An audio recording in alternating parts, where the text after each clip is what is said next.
Salve pessoal!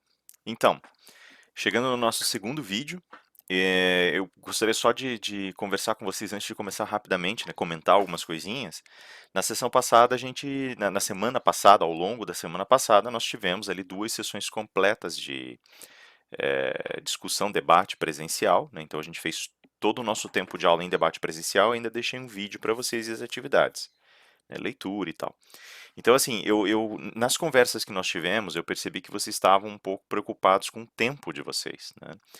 E na semana passada, para eu poder alinhar um pouquinho mais o curso, eu acabei dobrando o tempo de atividade de vocês. Então, ao invés de vocês terem 4 aulas, vocês tiveram equivalente a algo entre 6 e 8 aulas, tá? Vocês tiveram as 4 presenciais, mais quase 2 horários, praticamente 2 horários em gravação, mais a leitura, mais a atividade, daria ali mais 3 horários. Então vocês tiveram quase 2 semanas em uma, tá?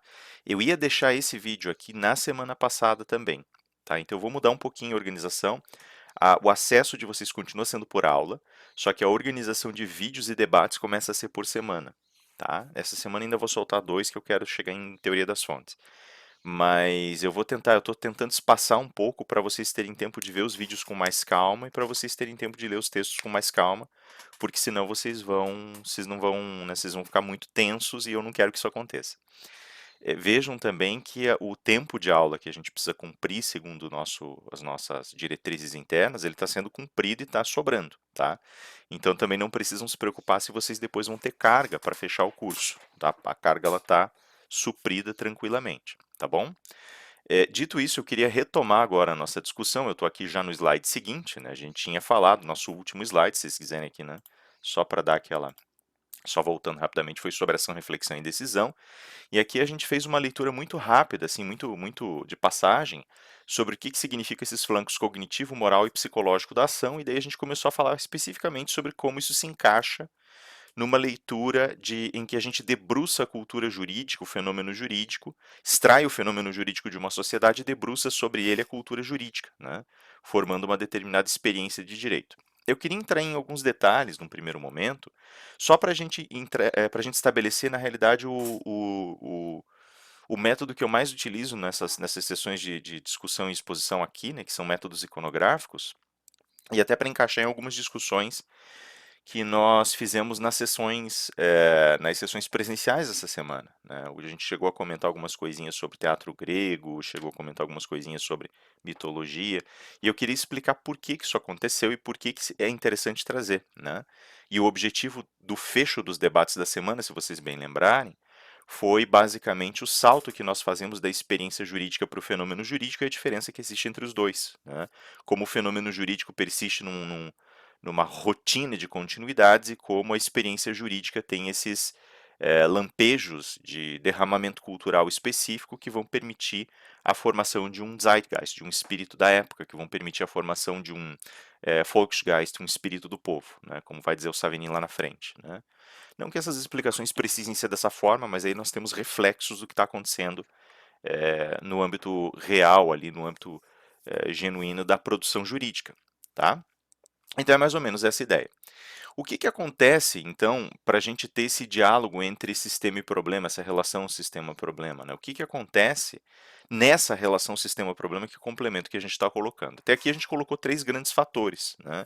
E esses três grandes fatores são o fenômeno jurídico, que tem essa continuidade, a experiência jurídica, perdão, que tem localização e tempo, e tem tempo próprio, então ela tem um lugar no tempo e no espaço, né? Aspas. E a gente tem essa cultura jurídica que começa a ser gerida a depender dessa conexão entre o fenômeno, quer dizer, as demandas perenes, eternas da condição jurídica e aquilo que precisa ser trabalhado em uma determinada época. O Castanheira Neves definiu essa relação, e eu tinha comentado na sessão passada rapidamente com vocês, pelo eixo que ele chama de sistema-problema. Né? A nossa cultura, né, isso é importante ver, o Castanheira ele não está trabalhando historicamente quando ele faz a teoria do direito dele, ele está trabalhando com a realidade pós-constitucional, né, com a realidade pós-edificação constitucional, com a realidade dessa Constituição interpretada, com a realidade pós-codificação, né, já no sentido da, da num sentido posterior àquilo que se chama microcodificação, né? Só para vocês terem uma ideia, ali nos séculos 17 e 18 a gente começa a ver cada vez mais a necessidade de conjugação de leis escritas.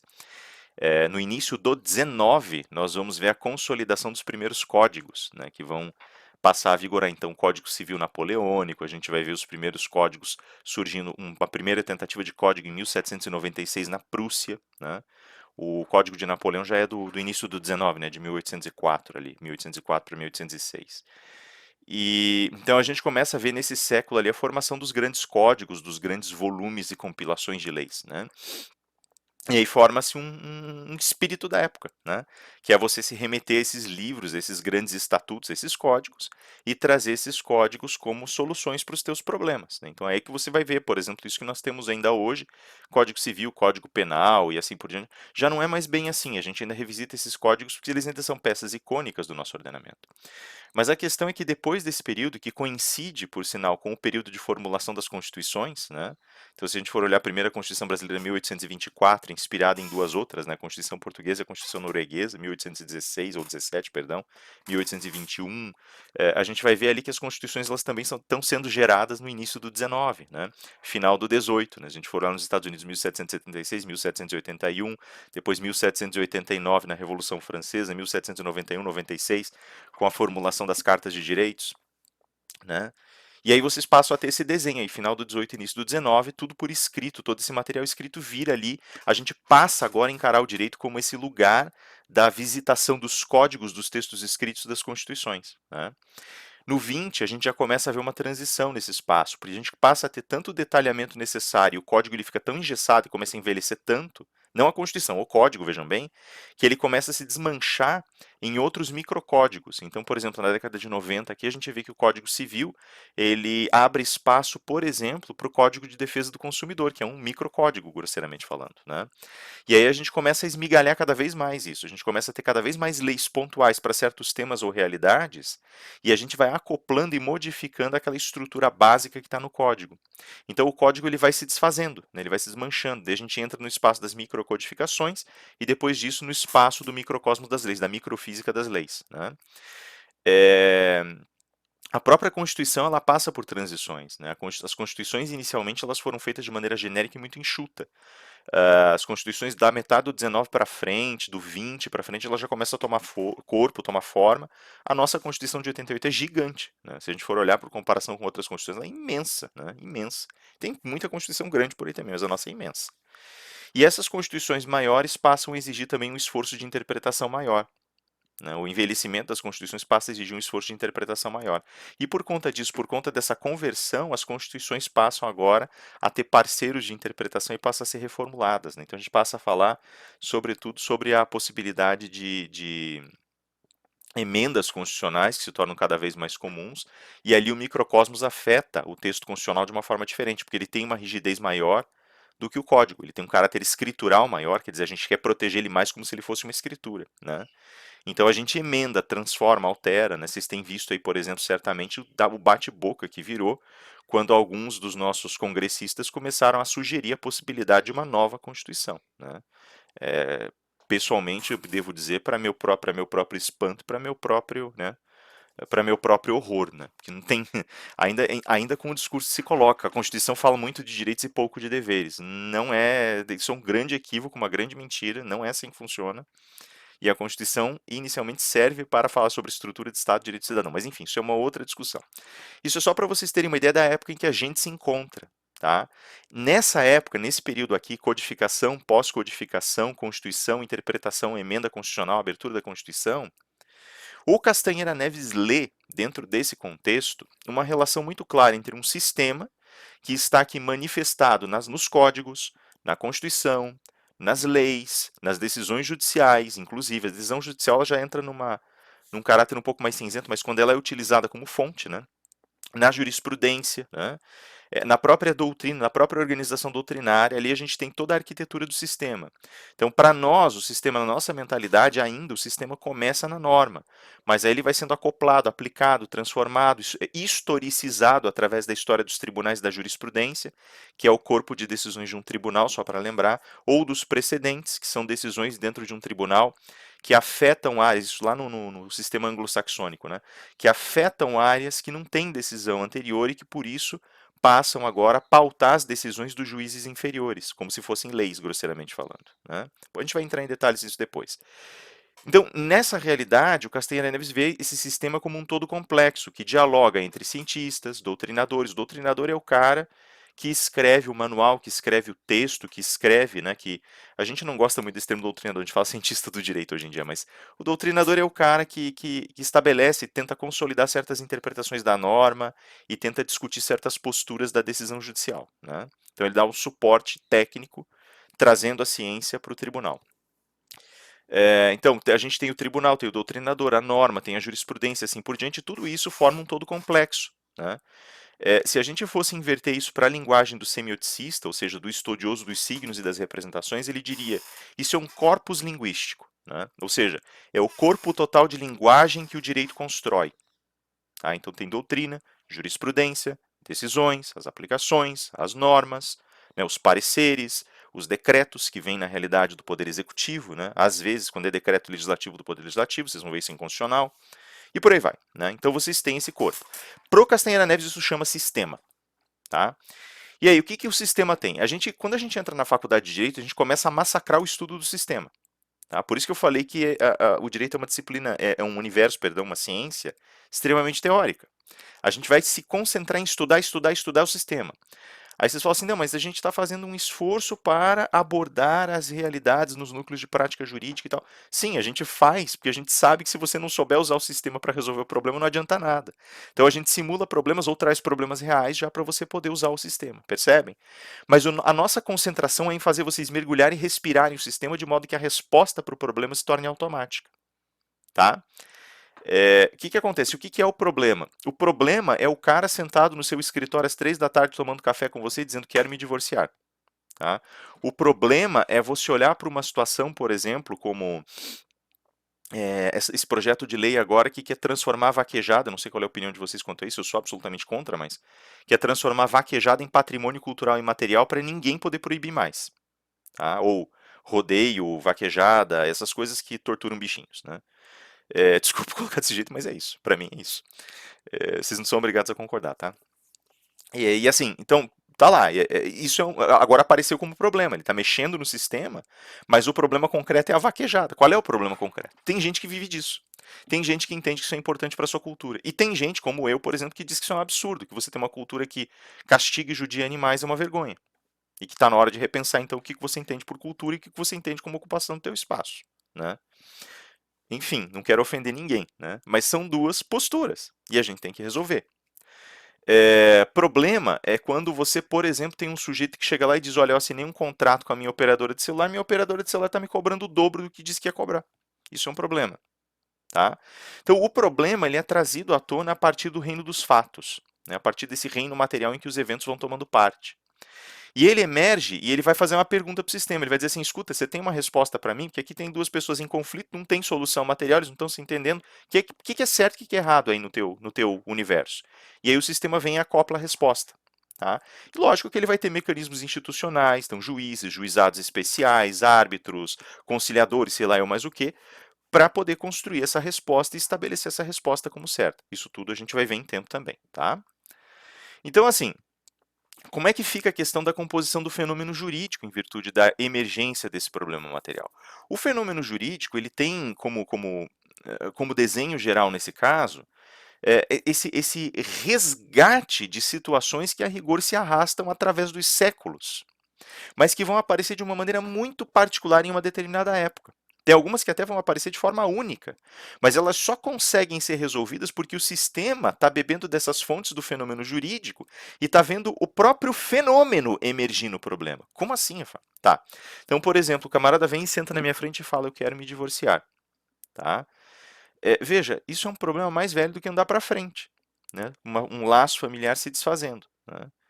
Se é eticamente certo ou errado, se é moralmente certo ou errado, se a sua religião proíbe ou permite, isso é outra história, isso não vem ao caso. O que vem ao caso é o direito aqui, tá?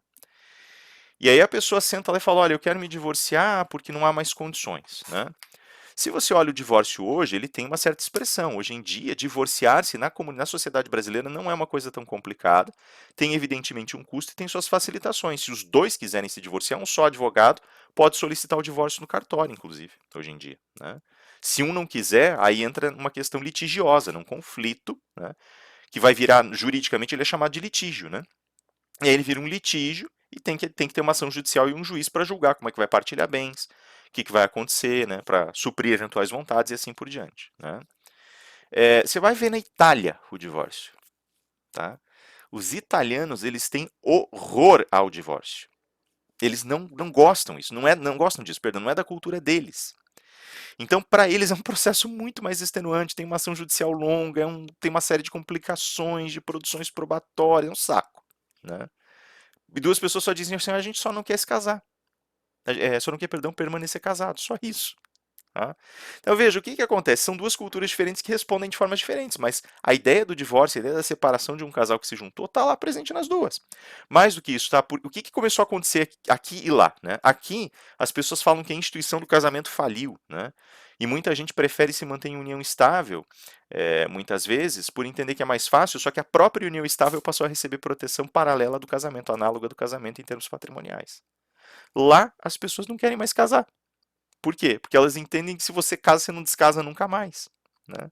Então, os efeitos gerados já são diferentes, tem uma relação cultural. Né? A cultura está dialogando aqui com esses traços da experiência e ela está montando soluções diferentes, percebem? Mas tudo remete ao mesmo fenômeno. Existe divórcio na Itália, existe divórcio no Brasil, existe divórcio nos Estados Unidos, como existiu o divórcio no século XVIII, como existiu o divórcio em Roma, na Roma antiga, né? Só que aqui, ó, a figura do divórcio aqui, ela diz respeito, eu não quero mais essa coisa de não me faz mais feliz, ou não consigo mais, nós não conseguimos nos alinhar ou nos acertar, ou está muito difícil, ou nossas vidas seguiram rumos diferentes, você vai lá e se divorcia. Em Roma, provavelmente, se um divórcio acontecesse, seria porque havia um interesse político por trás. Ou porque havia uma inconveniência muito grande no sentido familiar ou político, ou porque as famílias brigaram, percebem? O que acontece? O fenômeno do divórcio ele é afetado também pelo fenômeno da organização familiar, também pelo fenômeno do casamento, também pelo fenômeno da sociedade, pelo fenômeno da herança, pelo fenômeno das partilhas de bens. São fenômenos, porque eles existem em tudo que é sociedade. Ah, mas Rafael, e se eu for falar de sociedades em que, por exemplo, você não tem a ideia de matrimônio de uma pessoa com a outra? Você tem ainda assim uniões entre pessoas. Você tem. E essas uniões, por mais que elas sejam menos perenes, talvez menos rígidas, elas também configuram esse fenômeno. Elas só são uma experiência diferente do mesmo fenômeno, que é essa união familiar, o laço amoroso, o enlace familiar, o enlace íntimo. Percebem? E aí você vai ter também várias leituras internas aí. Tá? Então, assim, só voltando um pouquinho, porque eu fui e vim, como eu disse, nessas primeiras aulas são muito vai e vem, né? Porque eu estou tentando construir uma imagem do direito. Você tem agora, a gente começou com dois fatores, o fenômeno e a experiência. A ele, no final da sessão do vídeo passado, nós incluímos a ideia de cultura. E a cultura ela aparece como uma resposta ao caldo de experiências, né? A cultura ela faz a ligação entre esse fenômeno que vai atravessando as eras, né? E que tem ali qualia meio, não vou dizer fixas, mas qualia que se repetem, né? E aqueles elementos da experiência que emergem de forma única. Então, em Roma, por exemplo, Augusto forçou a esposa dele a se divorciar de outra pessoa, de um outro sujeito, que também era um sujeito poderoso em Roma, para se casar com ele, porque ele queria aliança. Tá? Então vejam que o fenômeno do divórcio é diferente ali. Né? Ele é, esse fenômeno ele acontece em razão de outros fatores. Se a gente for olhar para o divórcio hoje, é porque eu não quero mais ficar com essa pessoa, não me faz feliz ou não dá certo. Percebem? Então as experiências mostram diferentes manifestações desse fenômeno. Tá? E as culturas respondem de formas diferentes. Só que daí quando a gente se enraiza culturalmente, ela vai buscar no corpo de representações e de manifestações respostas distintas. Né? Em Roma o casamento tinha essa característica. Um outro elemento, um outro exemplo, a adoção. A adoção existe desde a antiguidade até hoje, ela sempre existiu materialmente, juridicamente, religiosamente, culturalmente. Né? Nós, brasileiros, tentamos encontrar no sistema de adoção uma solução para um problema grave, que é o abandono de crianças. A gente tem um monte de criança abandonada. Então a adoção serve para isso. Os europeus, eles pedem, o sistema de adoção deles é menos para suprir a necessidade de pessoas abandonadas e mais para atender a necessidade de casais que não conseguem ter filhos. Percebem a diferença? né? Isso já faz mais de 20, 30 anos, né? Já tem essa... A adoção em Roma, ela era para você estabelecer alguém numa linhagem, honrar a pessoa e estabelecer politicamente essa pessoa. Tanto que muitas vezes os adultos eram adotados por outros adultos, percebem?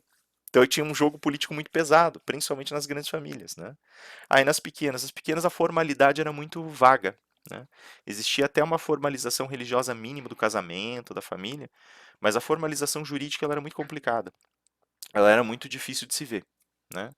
Ainda que houvesse, né? Ainda que houvesse. Então as adoções já não eram mais tão comuns, a questão era o filho estar presente. Como é que acontecia, por exemplo, uma adoção? A adoção não era tanto uma adoção, era uma assunção de que o filho era seu. Então, por exemplo, uma mulher engravidava de um cara, o outro cara casava com ela e queria assumir o filho como seu. Ele pegava o filho no braço, erguia publicamente, pronto, é meu. Acabou, né? Percebem a jogada? Então, assim, são culturas diferentes, né? Então a gente fala, é porque são culturas diferentes. Calma. São experiências distintas que geram culturas distintas, né? Por isso eu posso dizer são culturas diferentes, porque a cultura está respondendo às expectativas daquela época e à conjugação de experiências distintas de uma certa maneira. E a cultura ela não olha só para o que está acontecendo aqui, tá? Tem uma coisa que me deixa um pouco incomodado, que é como a gente usa o termo cultura. Geralmente a gente fala assim, né? Principalmente quando a gente fala de questões de ética. Ah, mas é correto, por exemplo, você dizer que a mulher deve usar um véu sobre a cabeça? Ah, é a cultura. Calma, não é assim, não é tão simples, né? Porque daí a cultura vira um chavão para relativizar tudo. Então não existe nada que tenha continuidade entre as culturas, entre os universos étnicos ou nacionais, entre histórias e tempos diferentes, né? Não existe nada que ligue a experiência humana como uma só. Tudo é relativo. Não é bem assim.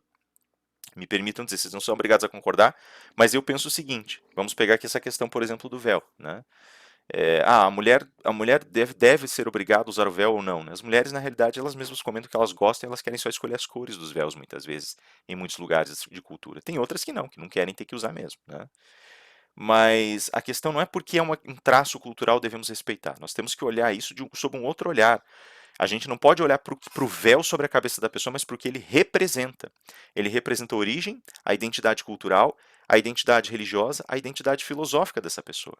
Então, o fenômeno traz à tona a ideia de que culturas recepcionam, em virtude de suas experiências, sinais da origem material, da origem filosófica, identitária, de linhagem religiosa dessa pessoa. E isso é valorizado. Então, quando elas olham para o elas falam, mas isso aqui é minha identidade, eu não quero perder. Percebem? E aí fica esse conflito. Não, mas é relativo, não é? A questão é que, assim como elas têm certos traços identitários, as pessoas aqui também têm, as mulheres aqui também têm. E elas lidam de outra forma com essas identidades. O fenômeno da identidade cultural está presente em ambos os casos, e é isso que está sendo manifestado na experiência. O fenômeno da identidade cultural. Percebem? Então, a cultura ela não relativiza tudo, ela só traz elementos da experiência e conjuga esses elementos a princípios que emergem do fenômeno continuado que nós estamos discutindo. Nesse caso, nós discutimos aqui o fenômeno do divórcio e o fenômeno da adoção, que são continuados, continuam a existir, são alternativas possíveis, mas aparecem na experiência de formas distintas, né, porque a conjuração da experiência, os elementos da experiência, né, eles vão se encaixar de formas diferentes, e aí eles são acoplados a uma cultura que vai ligar esses dois universos. Beleza? Eu não vou entrar nisso agora, mas seria mais ou menos, pelo que eu entendo, a distinção entre fenomênico e fenomenal, né? Dimensão fenomenal e dimensão fenomênica. Mas isso deixa pra lá, tá? Isso é lá em pensamento filosófico, não tem por que discutir. Por enquanto só confia em mim. Tem fenômeno, cultura e experiência, a cultura liga os dois. Fenômeno e experiência. Pronto, tá? Veja, aqui o que o Castanha Neves está fazendo, então, na realidade, é empregar um sistema que é produto de uma cultura para ligar a experiência que ele chama de problema, né? Nada além disso. Por que ele não usa esses termos que eu estou usando? Porque não é preciso para ele está focado numa outra questão, né? Ele tá mais focado na maneira como nós recepcionamos, desculpa, enquanto juristas, o problema secou aqui atrás, e em como nós resolvemos. E ele vai dizer para nós o seguinte, olha, ele vai retomar, na realidade, uma tese que é do Russell, filósofo da fenomenologia, né? Em certa medida, mas ele não entra muito nesses meandros, só que aquilo está atrás, está na armação do pensamento dele. Didaticamente falando, quando a gente pensa a gente tem 3 dimensões de pensamento diferentes. Quando a gente pondera algo, tem 3 lugares diferentes na mente da gente, grosseirissimamente falando, né? Tem um lugar que é lógico, então, né, que vai dizer respeito especificamente ao pensamento lógico. Esse é o pensamento que nós utilizamos quando a gente está, por exemplo, construindo uma solução para um dilema que está diante de nós, quando a gente está tentando construir uma linha de raciocínio para convencer outra pessoa. Então, é aquilo que lida com o silogismo, né? Uma premissa menor, uma premissa maior e uma conclusão. Tá? Aí existe uma dimensão linguística. Essa dimensão ela é um pouquinho mais delicada porque ela bebe da fonte lógica, só que ela também trabalha com essa sinuosidade da linguagem. Vocês pensem lá, por exemplo, que durante as nossas sessões de presenciais, eu brinquei com vocês e falei assim: eu não sei ainda fazer esse pool que o pessoal está fazendo, eu preciso aprender melhor, né? O Flávio explicou pra gente, só que eu não testei, então não me acostumei a fazer. Aí eu brinquei com vocês e digitei assim: você pensa tal coisa ou tal coisa, para sim, ligue tal, para não, ligue tal, né? E brinquei com vocês. Essa brincadeira de linguagem, vocês sabem que aquilo ali não tem propósito nenhum com relação à pergunta, a não ser trazer atenção para a pergunta que está sendo feita e aproveitar e escrever a pergunta no chat para vocês terem ali para ler, né? Fixar a pergunta, mas não tem o propósito de efetivamente recolher as respostas. Para isso a gente teria que usar a ferramenta de enquete, né? Ficava mais fácil. Ou fazer enquete como a gente fez pelo chat mesmo. E aí o que que acontece? Eu acho interessante porque isso é um trechinho de linguagem, é uma brincadeira, uma piada, a gente dá uma risadinha, tal, ok, e segue, vida que segue, né? A linguagem ela tem sinuosidades, né? E essas sinuosidades, esses arranjos diferentes da linguagem, a brincadeira, a piada, o riso, o cinismo, até, né? Então tudo isso ele está incluído num pacote e tem um raciocínio, tem um tipo de lógica da linguagem que chama lógica proposicional. Tá? Quando a gente entra na dimensão lógica proposicional, a gente está mais preocupado em estabelecer um valor verdade para as coisas que a gente diz, né? Então determinar se é verdadeiro ou falso. Então, se as premissas na lógica elas só vão sendo encaixadas para estruturar o raciocínio, na linguística, né, nessa dimensão linguística, a gente vai fazer o encaixe de verdadeiro ou falso para saber se tem alguma conclusão ou não tem dentro desses raciocínios que a gente criou. E a gente vai usar essas sinuosidades, vai usar o cinismo, a piada, a brincadeira, para dizer, olha, esse é o lugar ausente do verdadeiro e do falso, cara. Aqui a gente está só dando risada, né? Percebem a jogada? Então é mais ou menos isso, né? A linguagem ela tem essa sinuosidade, essa leveza e ela já entra no estado comunicacional propriamente dito. E aí tem o transcendental ou imanente. Transcendental é como o Russell chama, ele vai chamar justamente de mente transcendental ou lógica transcendental, o espaço que diz respeito à manifestação de coisas que nós não somos capazes de experimentar por completo. Tá? O exemplo mais típico, mais padrão é a religiosidade da gente, né? Então, quando a gente fala de Deus ou deuses, isso é transcendental porque a gente não tem experiência. Mas na filosofia a gente vai deixar isso de lado, no pensamento teórico do direito a gente deixa isso de lado, que isso aí compete à teologia, à mitologia, isso não compete a nós. O que compete a nós aqui é a questão da norma, a questão dos nossos valores e fundamentos éticos, que muitas vezes vêm ligados à religiosidade ou a filosofias mais abstratas, porque a gente não sabe o que é o bem, nem sabe como praticá-lo ou por que deve praticá-lo muitas vezes. Percebem? Isso transcende os limites da experiência humana. Por isso, transcendental. Né? O termo transcendental ele é uma soma de dois termos latinos, transascendens. Né? Trans significa fazer a travessia, ascendens significa elevar-se para além de. Então, o transascendens ele tenta encontrar essas qualidades mais abstratas que existem numa experiência e tenta explicar por que essa experiência está estruturada do jeito que está, provavelmente fracassando em explicar. Tá? E o imanente? Imanente é quando a gente não procura resposta em elementos abstratos exteriores, mas no âmago da própria experiência material. Tá? Então, por exemplo, você pode tentar entender, você pode tentar entender quem você é buscando elementos transcendentais que expliquem o que é um ser humano, porque ele pensa como pensa, porque ele tem consciência de si mesmo, né? Tentando buscar explicações abstratas, conexões racionais e para além do racional, conceitos. Né? Ou você pode procurar imanentemente, você pode procurar na própria experiência, no próprio agir do ser humano, na própria história material do ser humano as diferenças. Então o transcendente é abstrato e o imanente é concreto, grosseiramente falando, tá? Mas os dois são inatingíveis. E essa é a grande questão, né? O imanente é esse é o conjunto de normas, né, que a gente chama de anancásicas, que regem o mundo material. O que é anancásico, né? Eu sei que eu estou usando um monte de termos, sobre depois eu vou organizar melhor, tá? Mas anancásico vem do grego ananké. Ananké significa fatalidade. Tá? Então, fatalidade é a inevitável deterioração e desconstrução do estado material das coisas. É um tipo de destino, só que é um destino trágico, por isso fatalidade. Né? É o destino inevitável que ignora as suas ações, inclusive. É, enfim, né, então a gente tem aqui o lógico, que é o silogismo, nosso pensamento matemático, pensamento da lógica formal, o linguístico, que é a lógica proposicional, a lógica do verdadeiro, do falso e de suas consequências, a lógica do riso, a lógica do cinismo, e o transcendental ou imanente, que é a lógica das coisas que escapam ao alcance do nosso pensamento e da nossa experiência. Tá? Então é aquilo que nós presumimos que está lá influenciando a gente, mas nós não conseguimos provar ou demonstrar. Por que eu coloquei isso aqui? Porque a dialética sistema-problema ela se serve barbaramente disso. No sistema, o transcendental impera. E a gente não consegue acessar essas experiências. Né? Aliás, essas experiências não, mas essa zona de conceitos abstratos de uma maneira integral. A gente sabe que o treco está ali, a gente sabe que a gente construiu uma Constituição, a gente sabe que a gente é regido pelo princípio da legalidade, né? Então que a gente tem que respeitar aquilo que é estruturado legalmente, o formato legal das coisas, que a gente tem a ideia de segurança jurídica, quer dizer que uma decisão judicial não pode ser desrespeitada ou simplesmente desaparecer, ou um caso que já teve todos os seus julgamentos feitos ser reaberto sem mais nem menos, né? Que a gente segue um princípio de justiça, quer dizer que a gente tenta efetivamente fazer com que as coisas restaurem estados originais, com que uma pessoa que foi injustiçada e ferida se sinta satisfeita com a resposta, com que aquele que injustiçou tome consciência da injustiça que fez. Né? Isso tudo permeia o sistema. Agora, vai saber em cada caso como é que isso é feito. É...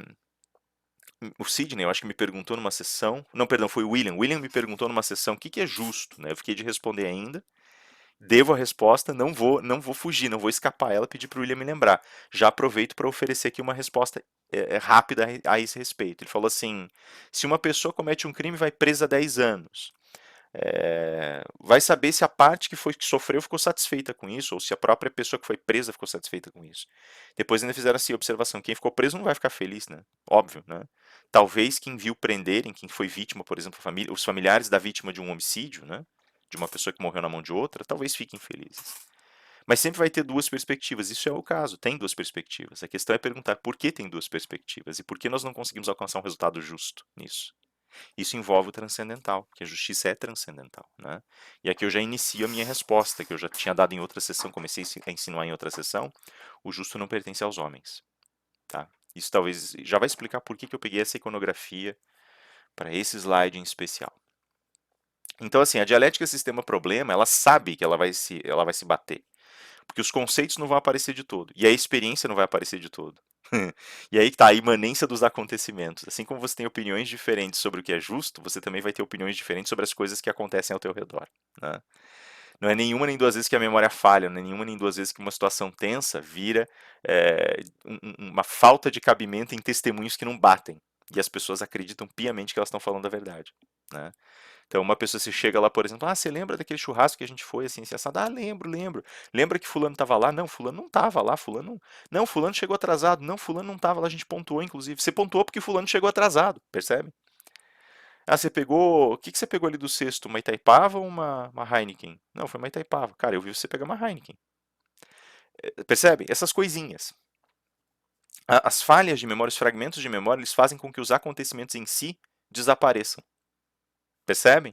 E aí, entre pontos de vista, a gente tem que tentar reconstruir o que coincide, o que não coincide, tem que tentar montar um desenho. Aí, nas coisas que não coincidem de eu não posso contar com elas. Né? Não posso.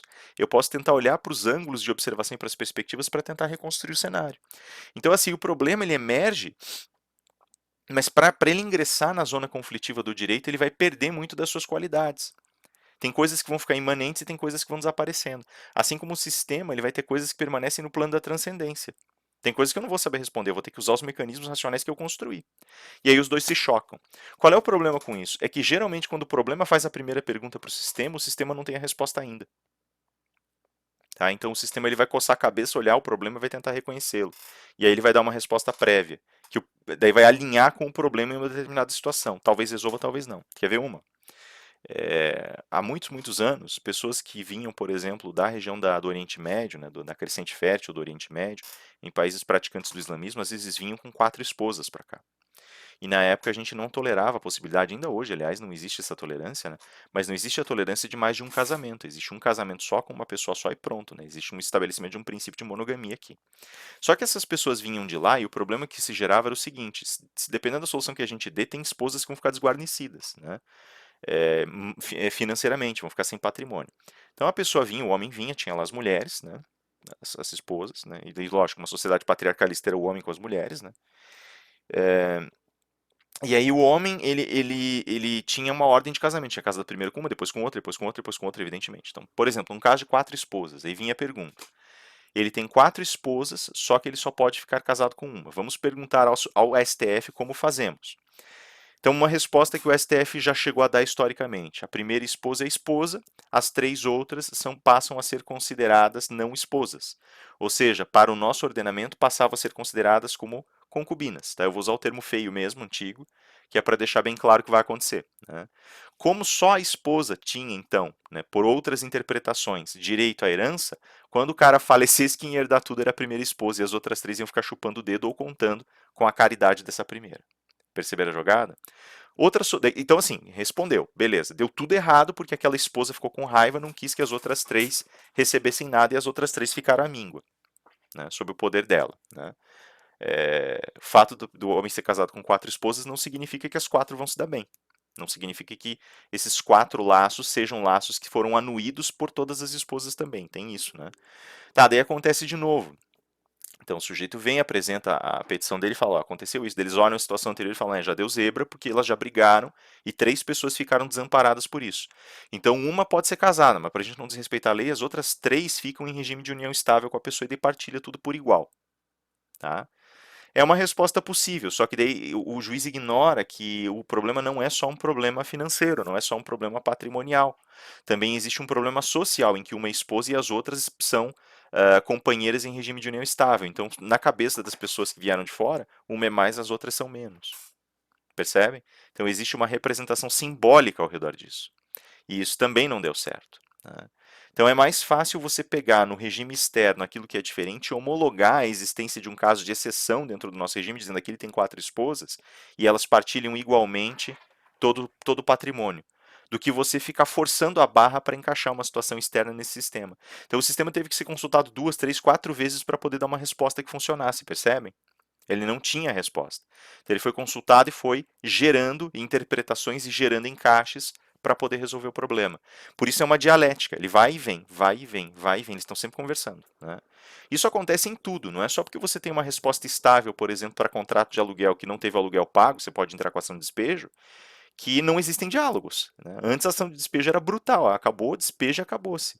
Já não é mais assim. Se a pessoa não tiver para onde ir, tem que ter tempo para descobrir para onde ir.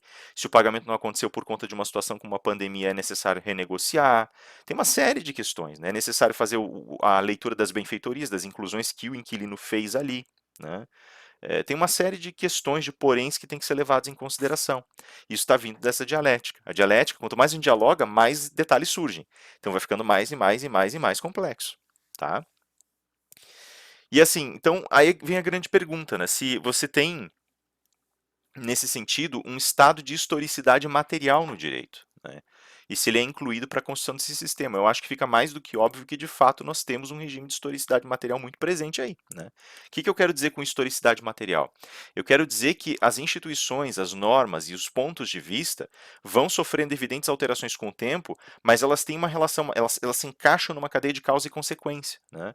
Se hoje eu tenho uma proteção estendida ao inquilino que eventualmente não paga o seu aluguel ou não tem condições de pagar o seu aluguel, é por perceber que muitas e muitas vezes o inquilino acabou sofrendo. Né? O inquilino acabou sendo castigado, acabou sofrendo de alguma forma porque a lei era muito rigorosa. Né? Se hoje eu tenho, por exemplo, a proteção do bem de família, quer dizer, eu não posso atacar a moradia de uma pessoa para exigir a cobrança de uma dívida, exceto em alguns casos específicos, é porque existiu por muito tempo dano a famílias inteiras que foram removidas de seus lares para supressão para o cumprimento de certas dívidas. Né? Então, assim vai, a gente tem todo esse circuito, a gente tem toda uma esfera ampla de relações que vão sendo construídas temporalmente. Veja, eu queria só endereçar uma questãozinha aqui, porque até nas representações simbólicas existe uma história, tá? E eu pus essa iconografia aqui justamente para isso. Esse é um quadro do Bacciarelli, que foi um pintor do século, que nasceu no século XVIII, né? E ele representa basicamente, ele põe aqui aquilo que ele chama de uma alegoria da justiça. A representação é a representação de Temis, deusa da justiça divina. Né? Então Temis vem aqui coroada com a espada na mão direita, uma balança na mão esquerda, né? Com um manto vermelho, coberta com um manto vermelho, que é muito importante simbolicamente para nós, carregando evidentemente um medalhão, ornada, vestida de branco para a pureza, e coroada porque ela tem poder, né, sobre as pessoas que regula, que governa. Então, por isso a coroa dá esse status de autoridade para ela, né? Vocês vão notar, porque geralmente a gente escuta falar que Temis está vendada, e vocês vão reparar aqui que Temis não está vendada, ela está com os olhos muito bem abertos, né? Por que isso? Veja, para contar um pouquinho da história do símbolo, Temis, né, surge, eu comentei em uma das sessões, Temis era uma titã, e essa titã sobreviveu a guerra que Zeus travou contra Cronos, né? Alguns titãs tinham se aliado a Zeus e por isso ficaram juntos no Olimpo. Prometeu, por exemplo, alguns que foram alguns irmãos de Zeus, né? Alguns cronidas que foram libertados de Cronos, né? E Temis ficou com Zeus, ela ficou junto com Zeus e foi uma das muitas companheiras de Zeus, né? Temis, sentada ao lado dele, engravidou enquanto os dois estavam juntos. E na primeira gravidez dela, engravidou duas vezes, na primeira gravidez dela, deu à luz a uma outra deusa chamada Diké, que é a deusa da justiça humana, né? Numa segunda gravidez, ela engravidou também, só que Zeus a engole. E quando Zeus a engole, ela acaba crescendo, né? O ventre dela acaba crescendo dentro da cabeça de Zeus, porque ele a engoliu. E ele começa a ter dores de cabeça terríveis por causa disso, né? E aí ele chama Hefestos e Hefestos fala: Deixa que eu vou te ajudar. E ele forja um machado, é, assim, mas forja um machado que tem atributos realmente sobre-humanos divinos, né? Porque era a única coisa capaz de partir o crânio de Zeus. E aí ele vai lá e bate no crânio de Zeus, como se fosse uma cirurgia brutal, né? E abre o crânio de Zeus. E do crânio de Zeus nasce Atena, filha de Zeus e Temis, né? Isso é para dizer que é da cabeça do governante que nasce a sabedoria, né? E que o governante e a justiça e a justiça divina são uma coisa só, é a justiça divina que instrui suas decisões. É, Veja que tem duas divindades que dizem respeito à justiça. A gente geralmente toma Temis e Diké como uma só. Temis é a justiça divina, mas qual é a diferença da justiça divina para a justiça humana? Tá? E por isso eu estou insistindo tanto, não levem a mal falar de religião e filosofia tanto, mas eu insisto bastante porque isso aqui está na base da nossa leitura. É o que estabelece como a teoria do direito vai organizar o direito depois, né? E assim, por que tem duas? A justiça divina ela diz respeito, notadamente, ao governo dos deuses, portanto, ao governo das realidades mais abstratas e dos humores mais fortes que existem na gente. Se a gente fosse levar isso para o âmbito da psicologia junguiana, a justiça divina diz respeito à psique do ser humano e às forças que governam o ser humano, às vezes sem que ele queira ser governado por elas, né? Então vai colocar, por exemplo, a razão e o ímpeto, vai colocar o amor e o medo, vai colocar o instinto de guerra em oposição à relação mais profunda do amante, vai colocar a sabedoria em oposição à vitória, por exemplo, ou lado a lado com a vitória, né? E por aí vai, né? Então, assim, você tem essas forças que estão em constante disputa dentro de você e quem governa isso é essa justiça divina. E ela vai mais além, porque o governo dela, ele envolve também um governo social. Mas ele envolve um governo social que advém especificamente do cultivo da virtude humana, de uma regulação interna que consiga coligar todos esses humores, todos esses arquétipos, essas figuras divinas, de modo que elas operem para o bem do indivíduo e logo para o bem de sua sociedade. Porque na mentalidade grega, o bem da comunidade é o bem individual, não o contrário. O bem individual é secundário, mas o bem da comunidade é também o bem do indivíduo. Então é isso que a justiça divina faz. E ela faz mais do que isso, ela tenta compreender uma realidade mais profunda que é a realidade da justiça. E essa realidade já traz leis prontas, leis universais prontas, que ela está tentando interpretar. Ela está tentando, em outras palavras, encaixar essa coleção de arquétipos, deuses interiores, de modo que eles se reúnam e sigam na direção das leis universais que a própria natureza pôs para nós, que o próprio cosmos pôs para nós. Fala-se, por exemplo, que Zeus, quando ia dar a lei, ele não criava leis. Zeus não era criador de leis. Zeus pegava as leis das Oceânides, de uma urna que ficava na mão das Oceânides e ficava guardada, portanto, nas profundezas da existência. Elas traziam a urna, ele pegava o pergaminho e lia do pergaminho. Percebem? Depois a gente vai falar um pouquinho de direito natural, isso aqui vai ser bem importante, tá? Então guardem essa ideia. Mas por que Temis não tem venda aqui, né?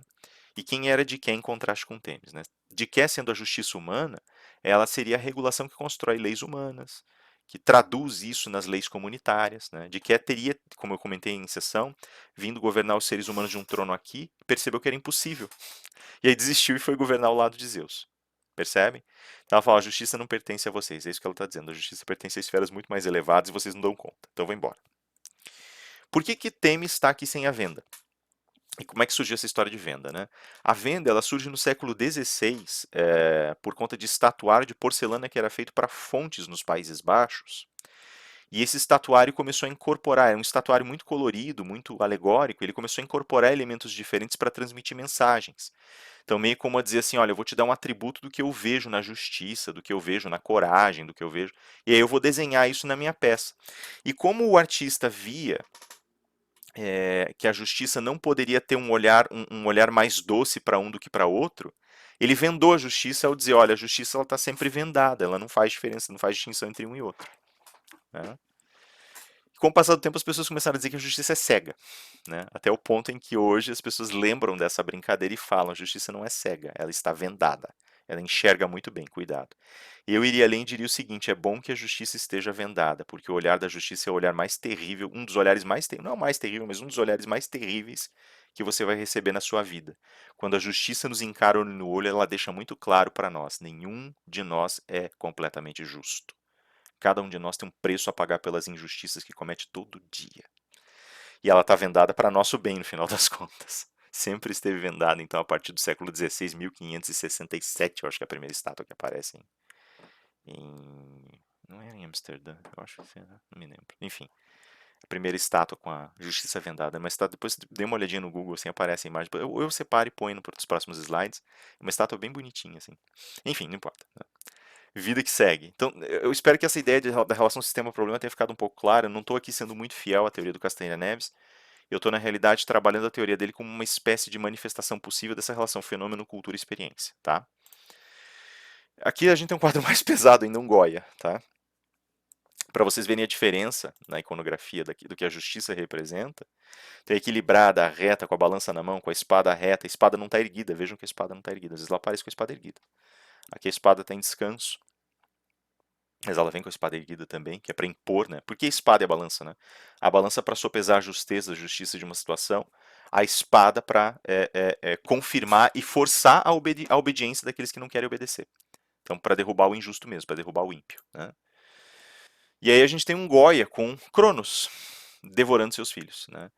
Esse quadro é mais pesadinho, tá? Então, se vocês acharem por mal, não gostarem da imagem, essa imagem ela é visceral. Eu tive uma discussão rápida com o Alexandre, o professor Alexandre, sobre essa imagem. Ele comentou: isso aí é capa de um livro do Foucault, de um seminário do Foucault, e né, de uma dessas publicações de um dos seminários.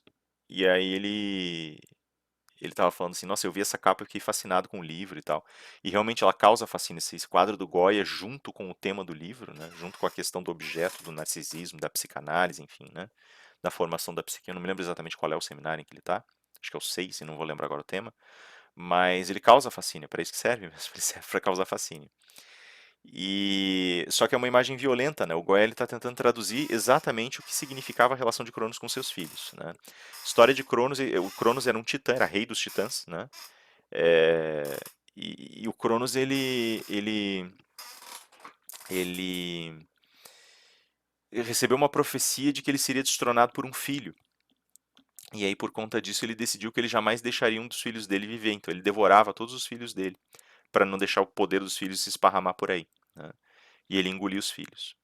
E aí conta a história, narra a história que quando quando Rhea ficou grávida de Zeus, ela já estava triste, cansada, aborrecida com o fato, né, dilapidada com o fato, destruída, devastada, né, melhor dizendo, com o fato do Cronos engolir os filhos. E ela falou: não, eu tenho que fazer alguma coisa. Daí, com a ajuda de Gaia, ela substitui Zeus por uma pedra. Tem um trocadilho na linguagem, no idioma grego arcaico mesmo, né? Pedra e homem são termos muito parecidos. Né? Pedra e ser humano são termos muito próximos. Por isso que depois do dilúvio grego, jogando pedras por cima dos ombros que os seres humanos vão nascendo. Das pedras lançadas por cima dos ombros nascem seres humanos, né? Pelo uso da palavra. E aí ela substitui Zeus por uma pedra e Cronos engole a pedra sem perceber o que estava fazendo. Ela põe no altar, Cronos vai lá e engole, né, como sacrifício, e ela esconde Zeus. Daí Zeus é criado no seio de Gaia, e ele é nutrido para virar o guerreiro que vai derrotar Cronos, né? O engraçado é que a história se repete com Zeus, né? Zeus também as fatalidades, as fatalidades falam para ele que ele também vai ser destronado por um filho e ele começa a enlouquecer também, não quer mais dar poder para ninguém e fica, né, surta e prende Prometeu para descobrir quem é o filho que vai matá-lo. Uma outra hora a gente conversa sobre isso, né? Mas por que que eu pus essa imagem no âmbito da soberania? Se você der uma batida no Google ali e procurar imagens, é engraçado porque isso aqui vai aparecer ali como imagem de soberania.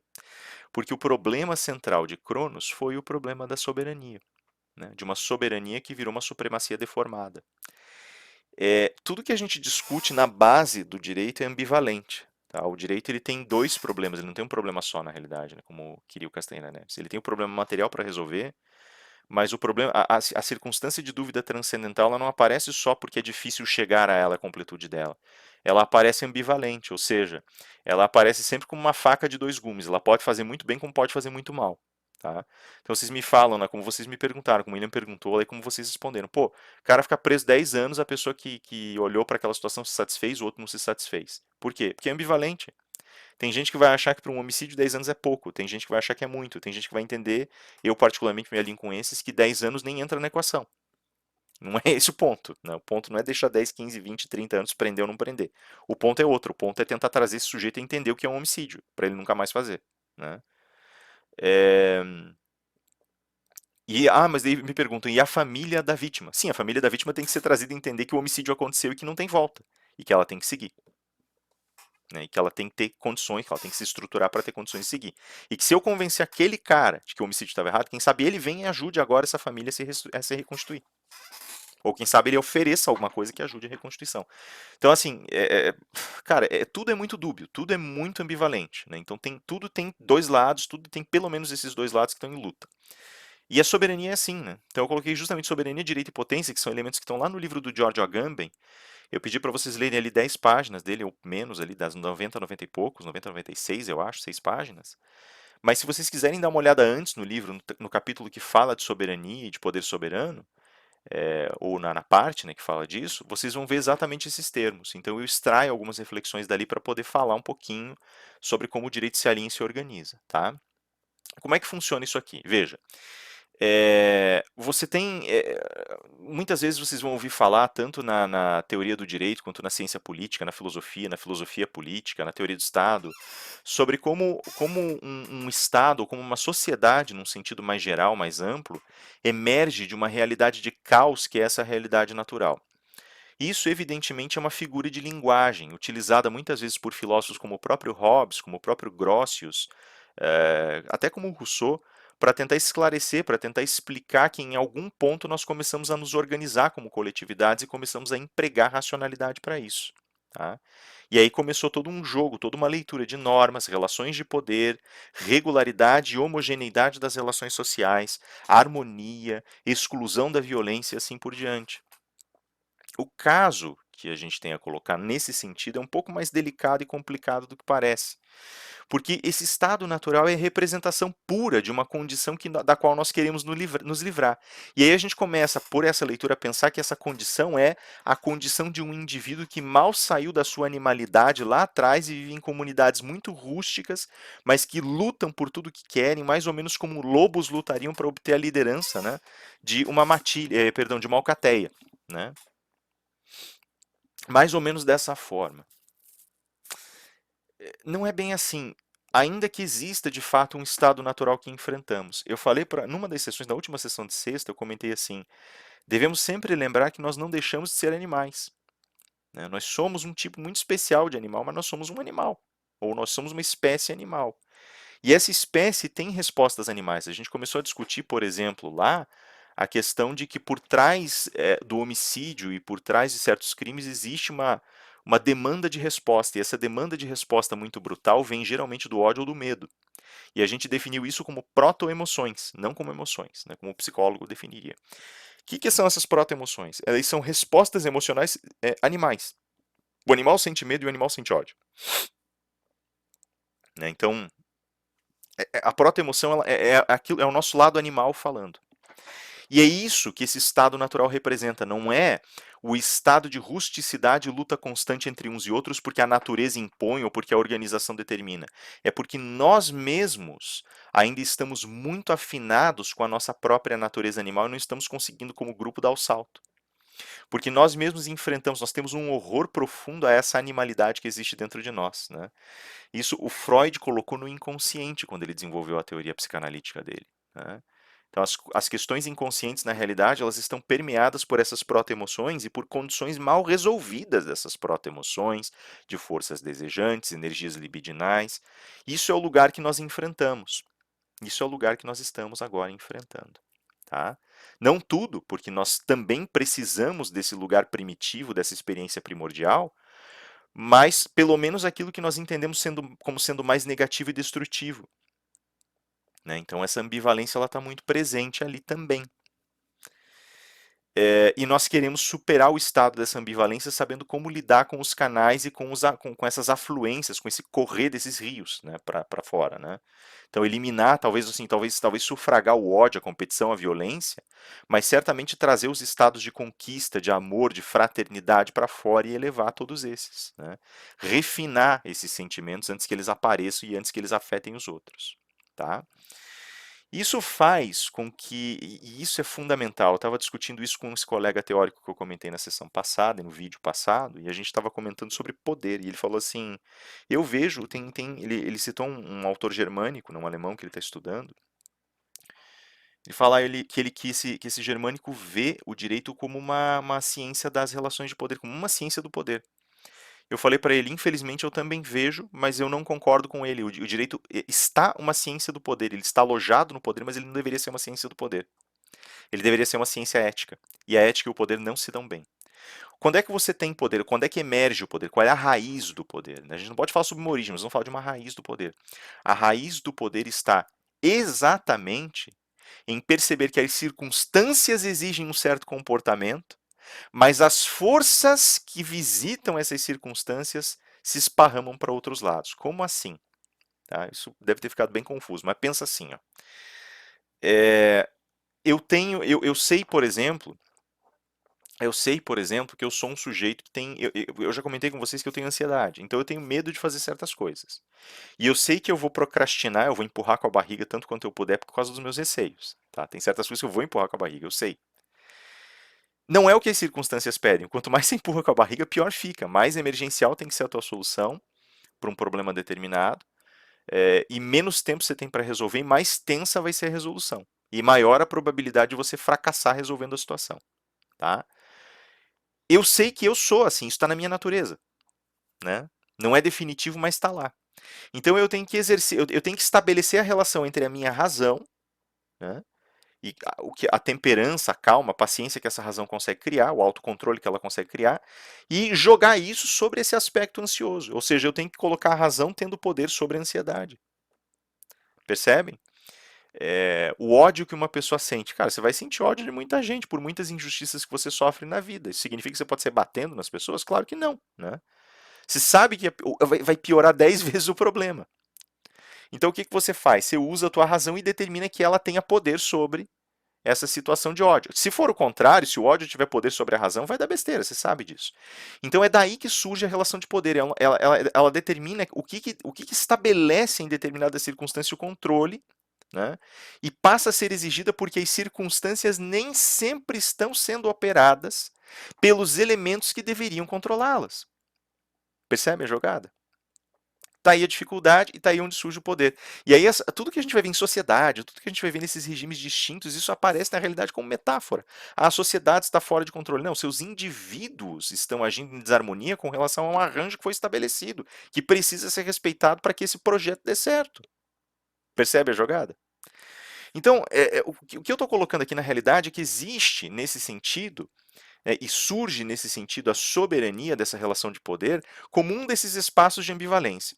Se eu voltar agora para os gregos de novo, eu vou usar muita definição grega aqui porque eles estabelecem a raiz de uma linha de fenômenos que revisita outros grupos, né? Então, por exemplo, as outras correntes, as outras forças vindas da corrente indo-europeia, então todo o sul da Ásia, um pedaço da crescente fértil, né? E também, por comparação, pode visitar outras comunidades, então as comunidades centro-africanas, oeste-africanas, norte-africanas, as comunidades as comunidades insulares do leste da Ásia, as comunidades insulares do sudeste da Ásia, todas elas operam por manifestações diferentes desse mesmo princípio, né? Dessa mesma base fenomênica. Qual seja? A de que você tem uma bifurcação. Se eu pegar Hesíodo e ele for discutir a questão da vida humana nos trabalhos e nos dias, né? Então a gente pega esse texto de Trabalhos e os Dias, lá ele vai dizer assim: na origem de tudo havia uma raça criada pelos deuses que era absolutamente perfeita em tudo. E ela entendia que ela tinha como que o poder que ela tinha poder sobre todas as coisas, não morria, não adoecia, não era arrastada pelos seus sentimentos, né, mas era antes nutrida por um sentimento de fraternidade e amor profundos, né? Profunda, né? Profundo, mas ou um sentimento ou sentimentos de fraternidade e amor profundos, né? E aí esses caras eles entendiam que eles tinham uma responsabilidade sobre o mundo, eles eram como que os jardineiros do mundo. Eles eram soberanos sobre o mundo. Ou seja, né, a soberania ela envolve um poder exercido para benefício do espaço. Mas não é poder puro, ele é uma responsabilidade. Né? É uma responsabilidade antes de ser um poder. E o pessoal já fala, já brinca lá, com grandes poderes vem grandes responsabilidades, para citar o que a cultura popular notabilizou. Né? Na verdade, eu diria com grandes responsabilidades depende-se de grandes poderes. É o contrário. Tá? A responsabilidade vem primeiro. Tá aí, mas eles eram responsáveis, só que os caras eram tão perfeitos que eles foram levados para morar com os deuses. Esse era chamado de povo de ouro. Né? Daí vem o povo de prata. O povo de prata era perfeito igual em tudo ao povo de ouro. Em tudo. Só que o povo de prata não entendia a extensão das suas responsabilidades. Mas também tinha poder sobre o mundo. Só que daí a soberania virou supremacia. Porque eles não atendiam as coisas pelas coisas, eles atendiam as coisas para eles mesmos. E a narrativa conta que eles morreram doentes. Eles não lutavam entre eles, não existia guerra entre eles, eles não, né, não se odiavam nem nada, só que eles eram arrogantes. Hybris, como diria o grego, hybris, soberba. Eles eram soberbos. Eles sabiam que eles eram tudo que eles eram. E eles se achavam por isso. E queriam governar na marra por isso. Para o bem deles próprios, porque eles mereciam. Resultado é que adoeceram. Tá aqui, ó. Essa é a base das relações de poder. No âmago da gente, a gente tem que entender que a gente exerce, que a gente age na vida, né, que a nossa ação, ela aparece harmonizada porque somos responsáveis por quem nos cerca e responsáveis por nós mesmos. Quando a gente começa a achar que tem prerrogativas, a gente se torna soberbo. E aí essa soberania vira supremacia. A gente for falar isso no âmbito do Estado, é exatamente a mesma coisa. Um Estado soberano ele é independente para gerar, pelos seus próprios traços de experiência e cultura, elementos que façam o próprio Estado florescer. Mas o governante tem que ter consciência que ele é responsável pelo seu Estado. Quando ele começa a se achar merecedor de governar o Estado, ele vira um déspota. Não vou nem usar o termo tirano, porque para o grego o termo tirano ainda tinha atributos benignos, como vocês vão ver com Francis. Né? O déspota não, o déspota ele é cruel mesmo, o déspota é o carrasco. É o cara que destrói porque ele quer ser exaltado e idolatrado. Né? Então, assim, se a gente voltar para essa raiz, a gente vai começar a perceber a ligação fundamental entre potência e direito, que é o mais fantástico. A Agamben coloca dynamis e energeia, né? Que são os dois termos. Dynamis sendo o ato, né? Aquilo que nós traduziríamos por ato, né? Por essa força que tem em movimento, já movimento seria uma tradução melhor, né? E energeia que é potência. Né? Potência não é potencial, tá? Potência é uma capacidade que existe em cada coisa de se transformar ou realizar algo no mundo, só que ela só aparece quando ela é concretizada. Então, por exemplo, vocês, né? Por isso eu fico tão preocupado com doido quando vocês me falam que vocês estão nervosos. Não fiquem. A potência que reside em vocês já está clara aos nossos olhos. Talvez não aos de vocês, mas aos nossos já está clara. E a gente já sabe que tem gente ali que vai virar criminalista fantástico, juiz fantástico, ministro fantástico, diplomata fantástico. A gente já está vendo onde é que vocês vão parar. A gente já sabe que vocês vão dar muito certo na vida. E que vocês têm muita coisa boa para oferecer. Isso é potência. Vocês só vão saber quando se concretizar. Percebe? O potencial precisa ser lapidado. A potência não, a potência ela já está lá latente. Né? A força, a capacidade de realizar. Né? O potencial é uma coisa que a gente cinzela aprendendo, estudando. Tá? Mas a potência de vocês já está ali. Ela já está se realizando todos os dias. Né? A potência para realizar coisas justas. Percebem? O dynamis, né, esse movimento, essa energia aplicada ao movimento, essa força de movimento, ela já envolve a tua capacidade de gerar ação e movimento ao teu redor. Né? Então, o Rafael ele consegue dar uma aula, mas a gente só vai saber quando ele transformar essa energia em dynamis, né? Ou seja, quando ele falar ideia aula. Aí já é dynamis. Já fez alguma coisa, já deixou um resultado no mundo. Tá? essas forças elas são forças primordiais, elas estão presentes, elas permeiam a realidade no seu estado mais cru, no seu estado mais brutal. São elas as forças que geram as falhas nos fenômenos. Tá? São essas forças também ambivalentes, né? Uma que é mais estática, outra que é mais dinâmica, né? Como o próprio legado da palavra diz, né? Elas estão entrando em choque e estão jogando com a realidade para transformá-la. Né? E o direito ele tem um monte de coisas latentes nele também, e ele também é exposição e explosão dessas latências. Né? Então, assim, só que quais são as coisas que são latentes no direito? Isso é o mais doído de dizer, porque tem duas grandes latências. Né? A realização de uma sociedade justa é uma delas, a outra é a violência. E as duas estão presentes, né? Porque se a gente for olhar essa coisa mais bruta, essa força mais bruta, é, é, é justamente na ideia de um caráter ordenador que arranca a gente do estado de natureza da gente e leva a gente para um estado social, pessoal, individual, psíquico, emocional, ético, espiritual mais elevado, existencial mais elevado, que a gente consegue ver a realização plena dessas forças primordiais. Né? O freudiano chama isso de fenômeno da luz branca, né? Que é um troço complicado, é quando tudo se revela, mas você não consegue lidar com isso. O Robert Moore falava em rasgar o véu da psique. Você rasga o véu da psique, manifesta aquilo que há no teu self, né, na tua força mais primordial e bruta, naquilo que há de mais eterno e sagrado em você, desse lado do véu, você surta, você enlouquece, porque é coisa demais. E do outro lado a violência. O que acontece quando você surta? Você fica violento. Né? Então você fica perigoso. Você se torna uma pessoa perigosa. Porque você está fora de controle. Né? Então seria mais ou menos esses os tons, digamos assim, que vão permitir a gente ver a organização do fenômeno. Né? O fenômeno ele sempre vai ter. Como é que eu identifico o fenômeno em oposição à experiência? Essa é a mensagem profunda desse slide. Eu identifico porque o fenômeno ele te dá a possibilidade de cura do espaço ou adoecimento total do espaço. Tá? O fenômeno ele surge dessas forças primordiais e ele se bifurca. Então eu posso falar, por exemplo, o fenômeno do divórcio. Se eu for tornar ele mais rústico ainda, eu vou dizer assim: é o fenômeno de duas pessoas que se ligam, né, formam um laço familiar, um laço de intimidade, e eventualmente esse laço deixa de existir. Percebem?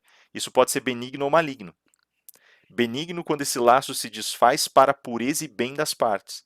Maligno quando esse laço se desfaz por luta, por confusão, por interesse, por obrigações extraordinárias esse próprio laço.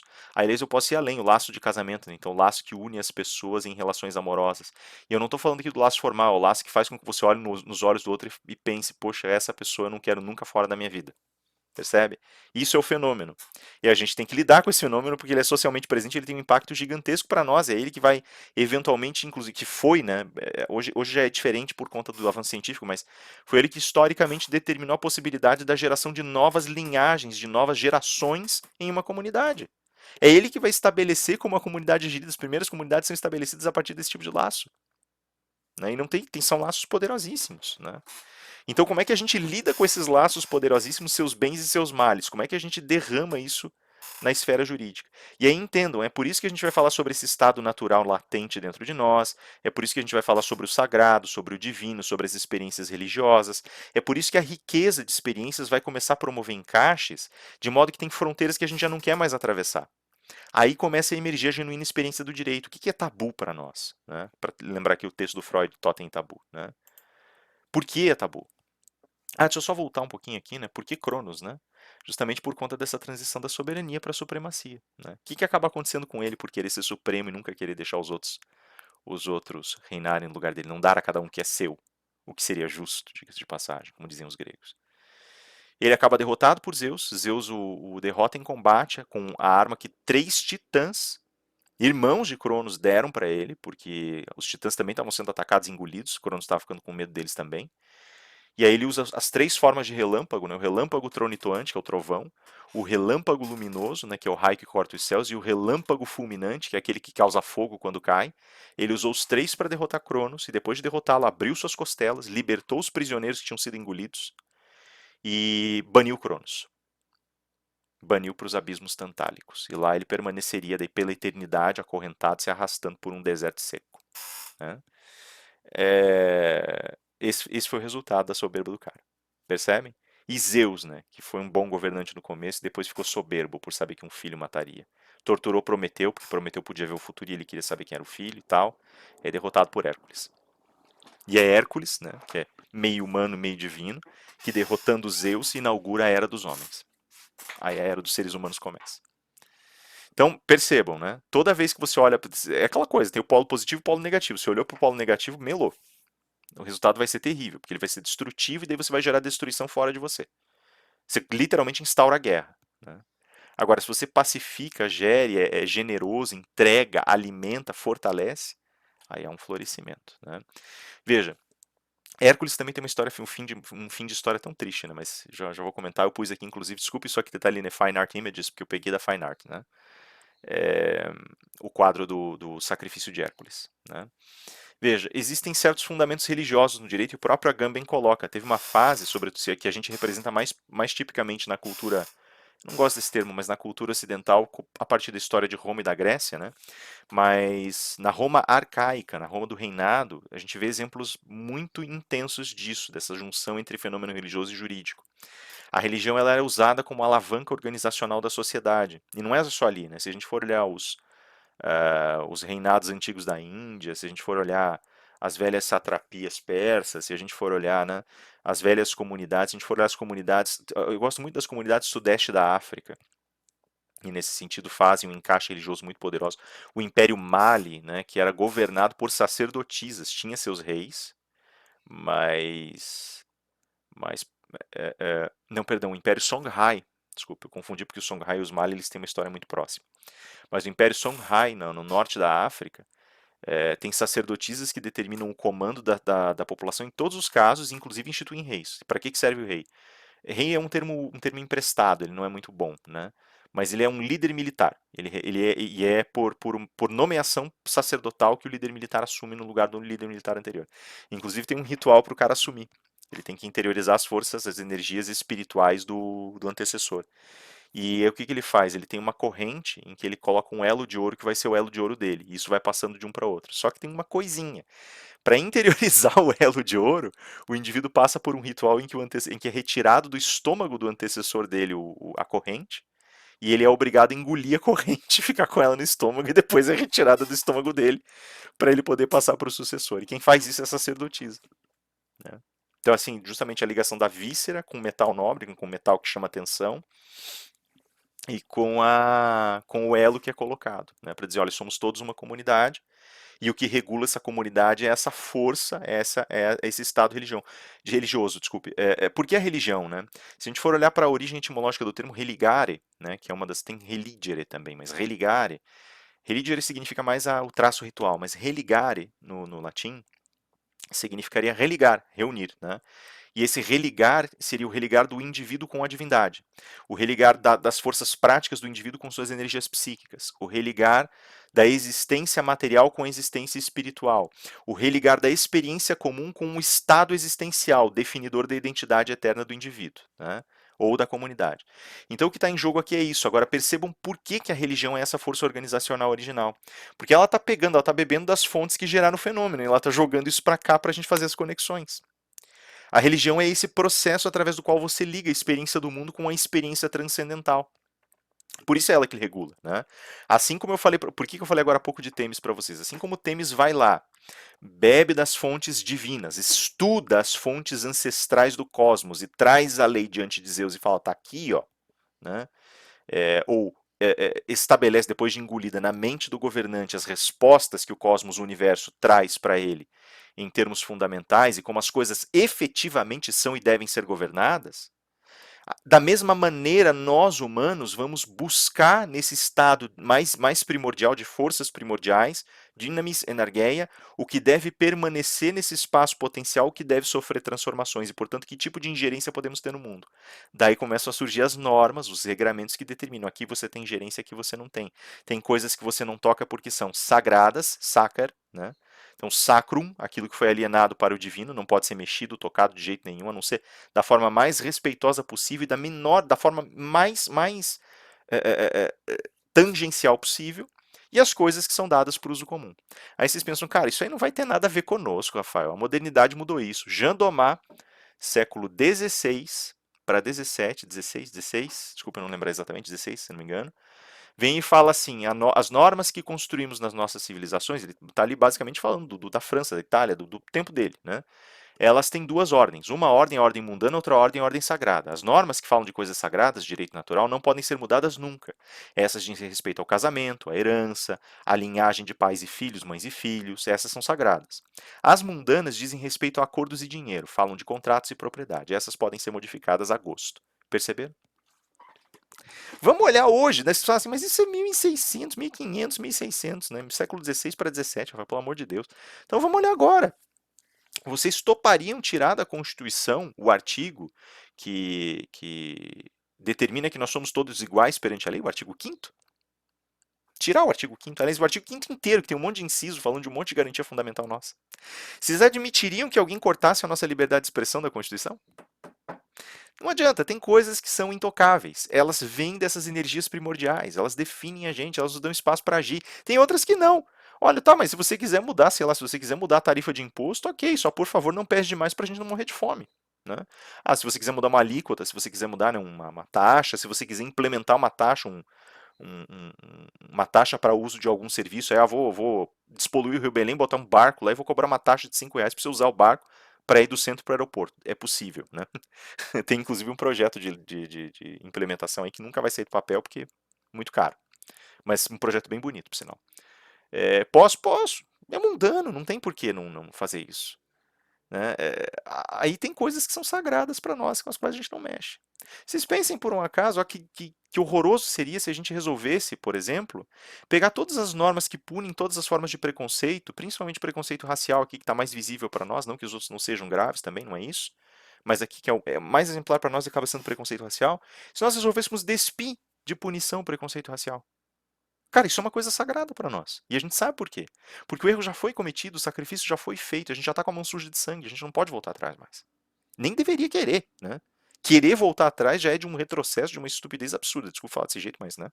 Então a gente tem que proteger, a gente tem que dar proteção especial, tem que ter atenção para casos de discriminação, percebem? Isso é inamovível, não pode tocar nisso. Olha, percebam o desenho. Democracia, não sei para vocês, para mim é inamovível. Para mim, mexer no nosso princípio, tirar de nós a característica de um Estado democrático de direitos, tirar a democracia, tirar a possibilidade de eu alegar direitos diante do Estado e diante de outras pessoas, para mim isso é impossível, isso é inviável, impensável. Né? Quer fazer um Estado parlamentarista? Ok. Acho um erro, mas pode. Né? Eu tenho um colega, foi meu aluno, é meu colega hoje, né? Que defende piamente, ele entende que um Estado parlamentarista é a melhor saída. Para ele é. Eu não vejo dessa forma. Eu acho que você só transfere problemas, mas, enfim, acho que piora, na verdade. Mas ele entende que sim. E ele tem uma defesa muito boa para isso, aliás. Ele tem uma defesa extremamente elegante. Então tá aí, a gente tem esse desenho. Né? O que acontece nesse sentido? Veja, na base, e a gente já começou a dialogar sobre isso na nossa discussão ao vivo, né? Na base, a relação entre pena e sacrifício é muito próxima. Né? Peguem, por exemplo, o histórico da Roca Tárpia, em Roma. Né? Ou Areópagos, em Atenas, né? Que eu estou citando os exemplos mais, né, típicos, mais padrão aí desse universo ocidentalizado, meio velho, assim. Mas você pode pegar o exemplo que você quiser, né? Você pode pegar, por exemplo, a leitura das comunidades guaranis, o que acontece quando um indivíduo ataca um outro, mata o outro numa comunidade guarani, o que acontece, por exemplo, você pode pegar exemplos à exaustão aí, né? A justiça sob o formato dos quechuas, a justiça sob o formato dos toltecas ou mecas, cara, dá para pegar aí exemplos de monte.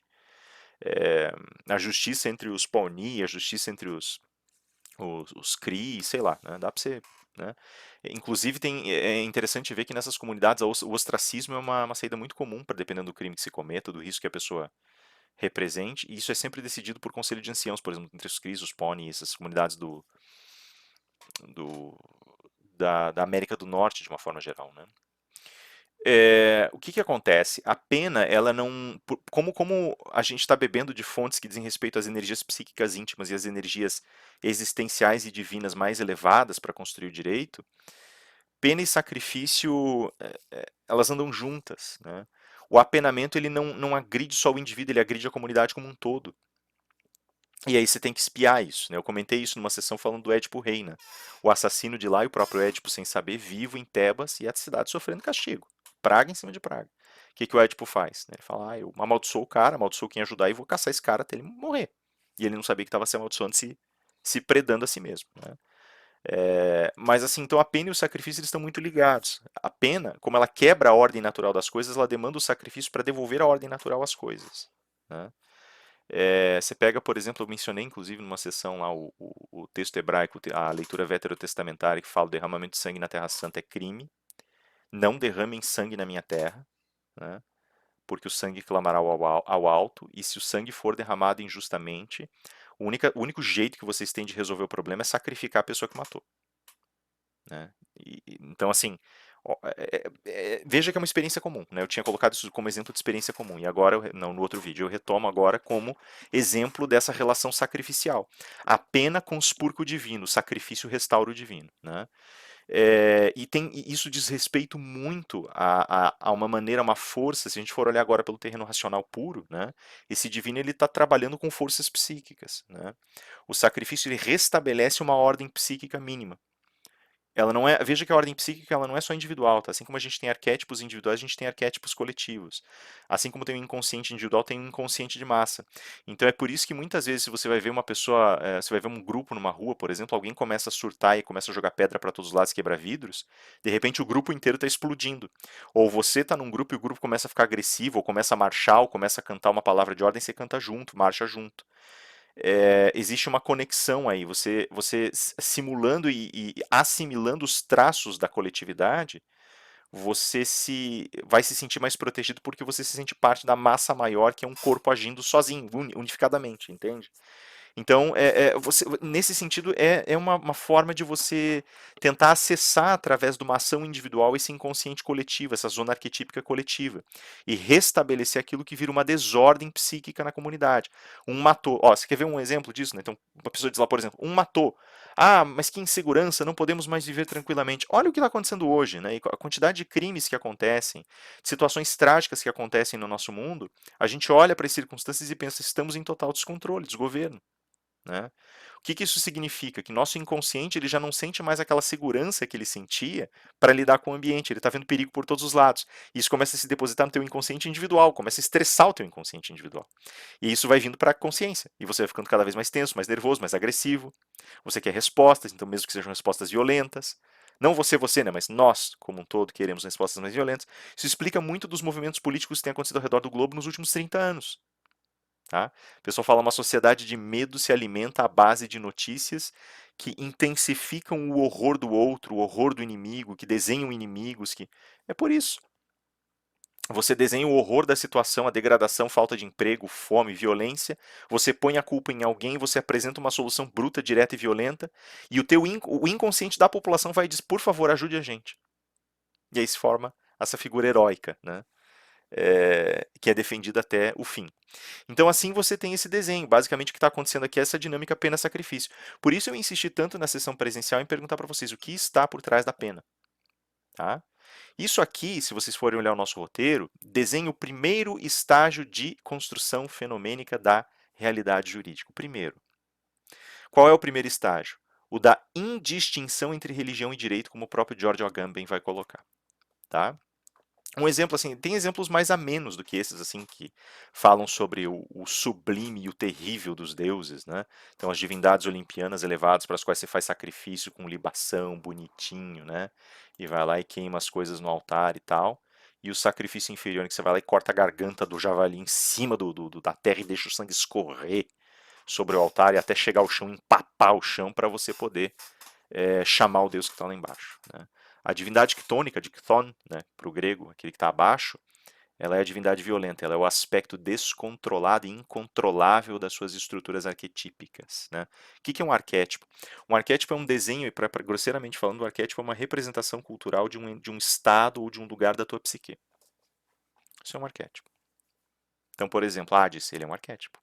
Dies Pater, né, como diziam os romanos, ele é um arquétipo. O arquétipo do inimigo sombrio da humanidade. Zeus ou Júpiter, né? Chamado Jove, né? Originalmente. Jove, Jove Pater, Iopater, Júpiter.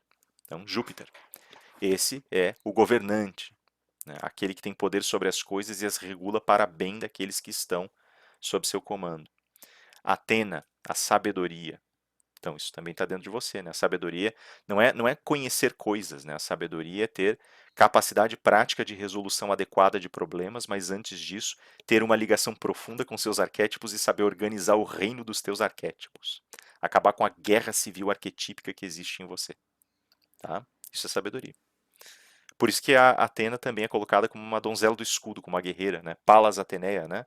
A parenta de Atena, é colocada como uma donzela guerreira pura, porque tem que existir pureza para você atingir o estado sacerdotal de reordenar as tuas confusões internas. Combativa, armada, porque ela precisa vencer no tapa, ela precisa ser mais forte, mas sempre, sempre sábia. Adota estratégias para vencer. Não faz a luta insana, cega e violenta de Ares, por exemplo. Percebe? Tudo isso é isso que a gente está acessando através do direito, cara. O primeiro fenômeno jurídico ele está acessando essas coisas. Ele está acessando exatamente essas coisas, tá? Então, é, a ideia de sacrifício, o que é sacrifício? Né? Sacrificar significa alienar para o divino. Significa dizer não tem controle. Está entregue em tuas mãos. Não dá. Não tem controle. Preciso destruir nesse mundo para que no outro mundo se resolva. Percebe? Anula nesse mundo. Por isso que a gente fala, por exemplo, que qualquer asceta religioso faz sacrifícios, né? Você pega um faquir, por exemplo, que deita sobre uma cama de pregos, que tem controle sobre o corpo, ele sacrifica o corpo para ter controle sobre a alma. Né? O asceta cristão, né? Que não se alimenta, que faz celibato, que se recusa a falar, que se recusa a dormir em lugar confortável, que se, enfim, né? Ele faz isso para atingir um estado de intimidade com a divindade. Ele quer, se a gente for analisar, não estou aqui falando do terreno espiritual só do terreno racional. Racionalmente falando, ele está alinhando as forças psíquicas dele, né? Então, assim, o sacrifício ele é algo. Na realidade, eu vejo o sacrifício de Hércules como representação máxima disso. Por quê? A história, isso é o desfecho da história do Hércules Furioso, ou Heracles Furioso, né? Heracles Furens. É, a peça como um todo ela conta a história de Hércules quando ele retorna para casa e no seu retorno, no reencontro dele com a família, né, o Hércules ele é acossado como vingança por duas divindades que estão furiosas com ele. Né? E a divindade que mais tem influência sobre ele nessa situação é a loucura. Então ela começa, por isso, né, justamente o Hércules fica furioso porque a loucura vai lá e começa a instilar a loucura nele. E começa a forçar o Hércules. Né, ela faz com que o Hércules veja traição no meio dele, como é que ele queira matar a família dele, matar os filhos dele, matar o pai dele, matar todo mundo. E ele, assim, é Teseu que aparece para pará-lo, para segurar e dizer: olha o que você está fazendo, você está matando os seus, Hércules. E ele fala assim, veja que interessante isso, porque Hércules é famoso por sua força sobre-humana, né? E basicamente ele tem tanto poder, ele tem tanta realidade luminosa, né? O Númina é essa coisa sagrada que está no fundo da tua psique. Né? Númina é esse elemento sagrado que tem as forças mais violentas, ambivalentes, mas as que têm mais potência em você. Né? Então é aquilo que você quer visitar quando você quer realizar grandes feitos. Mas é aquilo que se você visitar demais você surta. E ele fez isso, ele visitou demais e surtou. Então agora as divindades estão derramando abertamente nele aquilo que elas querem derramar, e a loucura fez com que ele fique cego e furioso e queira matar os seus. E aí Teseu para ele e fala: cara, você vai matar os seus. Ele fala: eu sei, só que eu sou forte demais para qualquer um. Você conseguiu num lapso de tempo parar a minha loucura, né, me olhando como amigo. Teseu tinha sido salvo do Hades por Hércules. Ele fala: tá, eu tô aqui agora diante de você, eu sei quem é você. Ele fala: você não pode continuar desse jeito. Ele fala: a única coisa que eu posso fazer para me controlar é me matar. E ele se sacrifica para ele não matar a família dele, para ele não matar a linhagem dele. Né? Percebam, quando ingressou no terreno do descontrole, a única solução é o sacrifício. Isso vale para questões mínimas e máximas da vida. Então, quando comete o homicídio em sociedade, a gente olha e fala: saiu do controle. Alguma coisa tem que ser feita. O que a sociedade clássica arcaica fazia? Mata. Pode matar. Né? E mais do que isso, por que o direito de sangue? Por que alguém da família do assassinado matar o assassino, como eu comentei na gravação passada, né, na aula passada? Porque isso devolve balanço. Se o outro mata, se alguém mata, aquela família ela se sente vulnerada. Aquela linhagem se sente vulnerada nessas comunidades arcaicas. Então vai lá e mata para demonstrar: olha, eu também tenho capacidade de fazer, está restaurado. O nome do morto foi honrado pela mão de alguém que era seu parente. Então você restaurou o equilíbrio nos dois lados. De um lado era a dor que acossava e cegava as pessoas, do outro lado era a loucura que levava ao homicídio, percebem? Por isso que Sócrates vai dizer na filosofia dele lá pelas tantas que não existem crimes, existe loucura e existe ignorância. Por isso. Né? Ele está muito ligado a essa batida ainda. Então, assim, quando a gente fala desses aspectos, a gente também está falando sobre o alinhamento do Estado. Eu vejo um exemplo histórico muito intenso, passado esse exemplo do Hércules, que eu acho melhor, né? Tem um exemplo histórico nas décadas de Tito Livio. Né? As décadas foram livros que Tito Livio escreveu, contando década a década como foi construída a República de Roma, né? Depois do reinado romano. E ele mostra já só que ele começa a história lá no reinado, né? E ele vai começar daí lá atrás, ele vai lá atrás para buscar as origens do reinado e por que, que o reinado cometeu os abusos que cometeu e por que, que a república teve que surgir. Né? E aí, aliás, eu não me lembro até se isso está nas décadas ou se é um outro. Eu acho que é as décadas mesmo. Está nas décadas. E aí ele coloca lá atrás, então o primeiro rei que foi, né, Rômulo, ele já surge como rei sacrificando o próprio irmão. Eles iam montar uma cidade os dois juntos, depois de sair de uma cidade chamada Alba Longa, segundo Tito Livio. Viram uma águia voando no céu e falaram: é aqui mesmo que nós vamos construir, porque aqui o augúrio divino mostrou. Isso começa a construir Roma quadrática, e na construção tinha os caras que estavam do lado de Rômulo e os caras que estavam do lado de Remo, porque eles não saíram sozinhos de Alba Longa, né? Eles levaram uma galera com eles. E aí eles se olharam, né? Os dois estavam se olhando, conversando, um sobre um de um lado do muro, outro do lado do outro, e o Remo pulou o muro. Mas foi uma coisa boba, assim, ele pulou o muro para fazer alguma coisa, né? E o Rômulo entendeu aquilo como uma agressão, sacou a espada e avançou, e os dois lutaram e o Remo morreu. E o Tito Livio ainda fala, tinha que ser assim, não podia ter dois reis. Né? Isso era inevitável, os deuses quiseram assim. E aí a cidade se estabelece. Né? E aí Rômulo reina, tal, e daí Rômulo passa, e daí começa a vir a linhagem de reis. Daí vem um rei chamado Numa. Rômulo era um rei guerreiro. Então ele começou a promover conquistas em volta. Né? Ele, como membro de uma tribo itálica, enfrentou os etruscos, enfrentou outras tribos que estavam em volta e começou a tentar promover conquistas na cidade. E as conquistas foram fantásticas, só que daí quando Numa assume, ele vê que tem muitos povos que foram somados, porque eles conquistavam e convidavam os derrotados a ficarem em Roma. Eles falaram: olha, vocês lutaram honrosamente, venham viver conosco. Sirvam a causa romana e a gente se une como um povo só. E eles aceitavam. E aí o Numa falou: cara, isso aqui está virando uma baderna, a cidade cresceu demais, a gente precisa organizar isso aqui. E aí ele, como gestor público, começou a desenhar a cidade. Eles tinham uma, um, um, ao redor da cidade tinha aquilo que eles chamavam de pomares, né, uns bosques ao redor da cidade. Ele aumentou os limites dos bosques para as pessoas poderem, e eram bosques sagrados, então para as pessoas poderem se servir desses bosques mais tranquilamente e cruzar mais tranquilamente.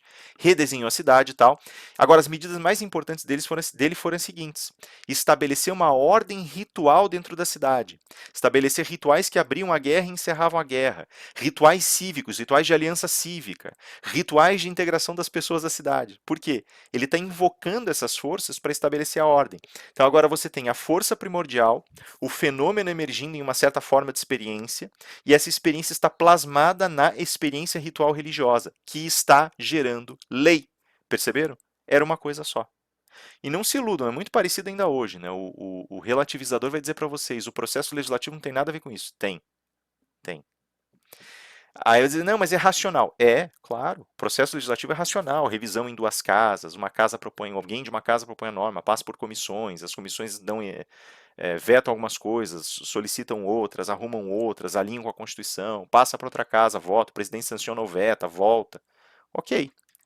Agora, se um presidente da República, por exemplo, ou se um presidente de mesa, né, se um presidente de mesa empurra um projeto com a barriga, se alguém propõe um projeto contra valores que são consagrados por nós, se alguém desrespeita a ordem da mesa, se alguém agride um colega de uma maneira baixa dentro do contexto da discussão da norma, se um presidente desdenha uma norma e joga, como aconteceu em várias presidências, com a sanção e o veto por seus interesses políticos, nós todos olhamos: nossa, que desrespeito ao posto, que desrespeito à função. Pensem bem. Né? Uma das coisas mais dolorosas é exigir impeachment de presidente, qualquer que seja, tá? Qualquer que seja, é o fato de que você está desrespeitando, eu escutei isso de várias pessoas, você desrespeita a presidência, desrespeita a cadeira de presidente. Sim, existe ainda essa energia do sagrado ali, a gente só chama ela diferente, a gente chama de legítima, a gente chama de institucional, a gente chama de republicana, mas a energia está lá, a força está lá. Essa força, o semioticista, tem um semioticista indiano muito interessante, eu estava assistindo uma aula do cara, ele falou assim: como semioticista, e se você quiser estudar semiótica jurídica, a primeira coisa que você tem que levar em consideração é, ele levanta um pedaço de papel, isso aqui, um documento. Se é um pedaço de papel, eu rasgo e ninguém liga, mas se é um documento, rasgá-lo é um ato simbólico. Por quê? O que, que há de tão grave na formação do documento? Ele entendeu a oficialidade como elemento central da semiótica jurídica, percebam. E é o que está acontecendo aqui. O fenômeno ele estabelece em algum lugar o limiar do religioso pela representação simbólica. E isso continua acontecendo. Ah, é ilegal. A gente não fala ilegal no sentido de, nossa, só ilegal, você pode ter consequências malignas. É ilegal. Né? Tem E quando a lei é injusta, a gente fala, mas que lei injusta é essa? Olha a representação de novo. O direito ele está permeado disso. Então eu não posso entrar em teoria sem falar dessas coisas. Isso aqui é a teoria do direito. Tá?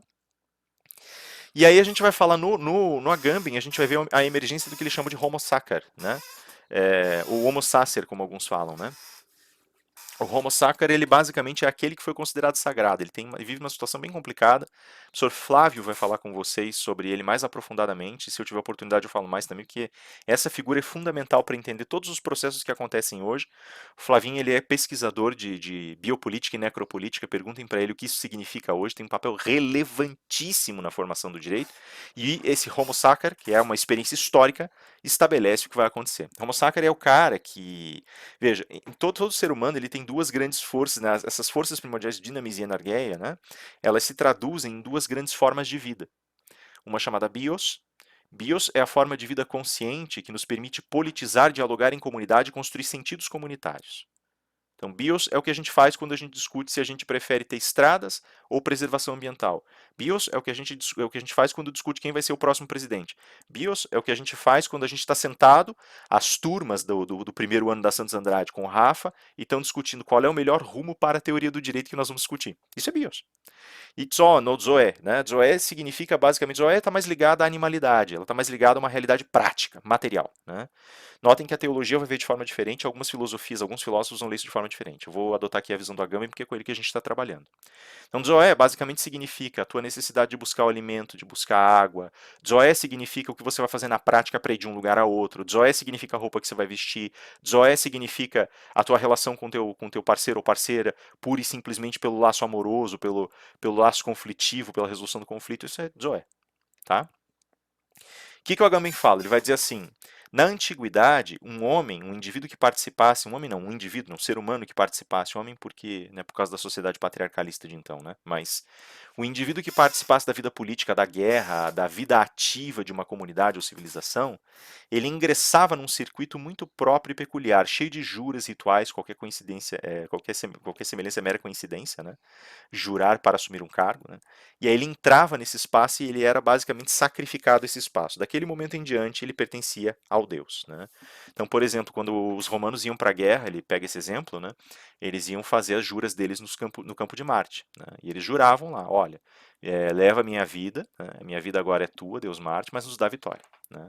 Diz que tem um general, ele conta a história de um general que foi a esse campo, né? O Campus Martius, né? E que chegou nesse campo e falou: olha, nós temos uma batalha feroz para lutar contra os nortistas, os etruscos, né? Os Trusci. E a gente precisa vencer esses caras. E agora, né, é uma batalha perdida praticamente. Mas ele vai falar: olha, eu dou minha vida em sacrifício. Eu me torno um sacrifício vivo a você, Marte. Conceda-nos a vitória. E se não for esse seu desejo, tome nossas vidas e a minha e de meus soldados como sacrifícios agradáveis a você. E vamos embora. E veja que oração interessante que ele faz. Ó, se quiser me dar vitória, me dê. Se não quiser, me tome como sacrifício. Por quê? Marte é um deus inferior. Ele é incerto. Ele faz o que ele quer, na hora que ele quer. Tá? E se você invoca ele, pode ser que ele se sinta agradado, mas pode ser que o outro lado também o agrade. É por isso que ele aparece num lado da batalha, depois no outro. Né? Ares é assim também. Né? A... O outro deus, que é o deus grego, eles não são versões diferentes do mesmo deus. Na realidade, são coisas bem diferentes. Né? Mas ele também é assim, ele também é uma divindade ctônica. E aí ele vai à guerra e volta vivo. Conseguem vencer, eles voltam vivos. Esses soldados, eles pertencem a lugar nenhum agora, eles não podem voltar para a vida cívica, porque eles pertencem a Marte, eles pertencem à guerra, eles se sacrificaram, eles são objetos sacrificados, eles não podem ser conspurcados ou tocados. Assim como você não come hóstia como se fosse um biscoito, se você é católico, assim como você não mete mão em trabalho, se você pratica um bando ou candomblé, você também agora não pode nem se relacionar com esse cara, porque ele pertence ao Deus. E agora? Quando ele volta, ele precisa passar por um novo ritual de sacrifício para poder voltar à vida cívica. Aí fazia-se uma efígie do indivíduo, quer dizer, uma imagem esculpida do indivíduo, né, em madeira, e aí você jogava essa imagem no fogo para dizer: tá em minha vida que eu tinha te oferecido. E aí você retoma os teus assuntos e volta à vida cívica. Enquanto o ritual de retorno não é feito, ele fica em lugar nenhum. Percebem? Ele pode ser morto porque ele ainda é um guerreiro. Só que ele não. Né, mas ele está nesse limbo. Ele não tem mais quem o mate porque ele não está em guerra. Né? E aí, o que, que acontece? O Agamben ele vai dizer assim, nas comunidades contemporâneas, isso se converte no Homo sacer, né? Também continua esse Homo sacer. O que, que significa isso? O sujeito, muitas vezes, ele é pego pelo Estado e ele passa por certos filtros que poderiam ser considerados filtros rituais a seu modo, né? Mas são filtros de apenamento. E esses filtros de apenamento isolam esse sujeito num estado em que ele foi alienado para o Estado, já que não há mais, né, para o Estado, Estado-nação, né, já que não há mais essa relação direta com o símbolo da divindade, ele foi sacrificado para o Estado-nação, que se torna, aspas, o novo Deus, como dizia o Carl Schmitt, né, o Estado assume o lugar pragmático, já que não há um pronunciamento no direito natural ou na religião, o Estado assume esse lugar e toma as decisões últimas no âmbito ético. Todas as suas decisões são decisões excepcionais, né? Mesmo aquelas que forjam a lei são exceções. E aí o Estado pega esse indivíduo e fala, bom, agora você é meu, né? Eu posso fazer de você o que eu quiser. Então esse indivíduo, ele passa a ser matável. Só que ele não pode passar por um novo processo de sacrifício, porque se ele passar por outro ritual, por exemplo, um ritual de expiação, um julgamento ou qualquer coisa, ele volta para a sociedade. E aí ele se torna protegido pelas suas leis outra vez. A característica daquele que é sacrificado é sair das leis da sociedade e entrar nas leis do território divino. Ficar ombro a ombro com os deuses. Por isso ele é matável. Né? Então, esse indivíduo que é removido da sociedade e fica nesse limbo, ele é matável. Mas aos olhos do Estado e aos olhos de todos, ele é não sacrificável. Porque se for sacrificado, volta ao mundo e é protegido outra vez. Para não ser protegido, ele tem que ficar ali. Mas qual é a vantagem que Maria leva? Por que, que você vai querer que o cara não seja protegido? Não é para vantagem do indivíduo.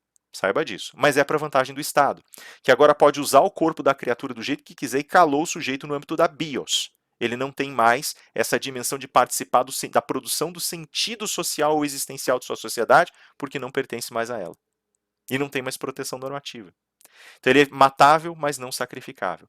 Qual foi o Estado que coroou a contemporaneidade, ou quais Estados coroaram a contemporaneidade com essa prática e mostraram visceralmente o que ela é? Os Estados fascistas. Não só eles, também de alguma forma, os estados comunistas, os totalitarismos comunistas, de uma forma geral, os estados totalitários. O fascismo é um exemplo mais fácil para nós, né? Já que os arquivos foram todos abertos nos julgamentos, um processo mais fácil e mais próximo da nossa realidade. Mas esses estados, eles pegaram, por exemplo, as comunidades que foram isoladas, judeus, poloneses, ciganos, enfim, né? Todas as comunidades isoladas, elas eram consideradas matáveis e não sacrificáveis. Eles eram removidos procedimentalmente do meio, colocados em guetos, depois em campos de concentração e eventualmente em campos de extermínio, e eram utilizados para labor sem poder se pronunciar politicamente. Eram abusados, sofriam, apanhavam, faziam experimentos neles, violentavam. Percebem?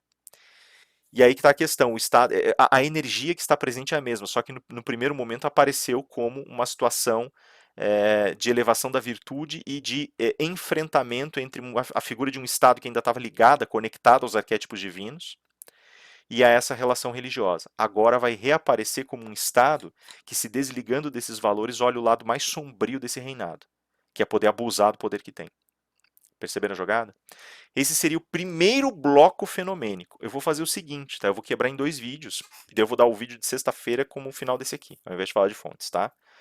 Porque eu acho que eu já tô com 1h40 de vídeo. E eu ainda tenho 3 outros estágios de fenomenologia para atravessar com vocês, tá? Que eu pus lá no roteiro de vocês e ainda vou fazer um acréscimo no final.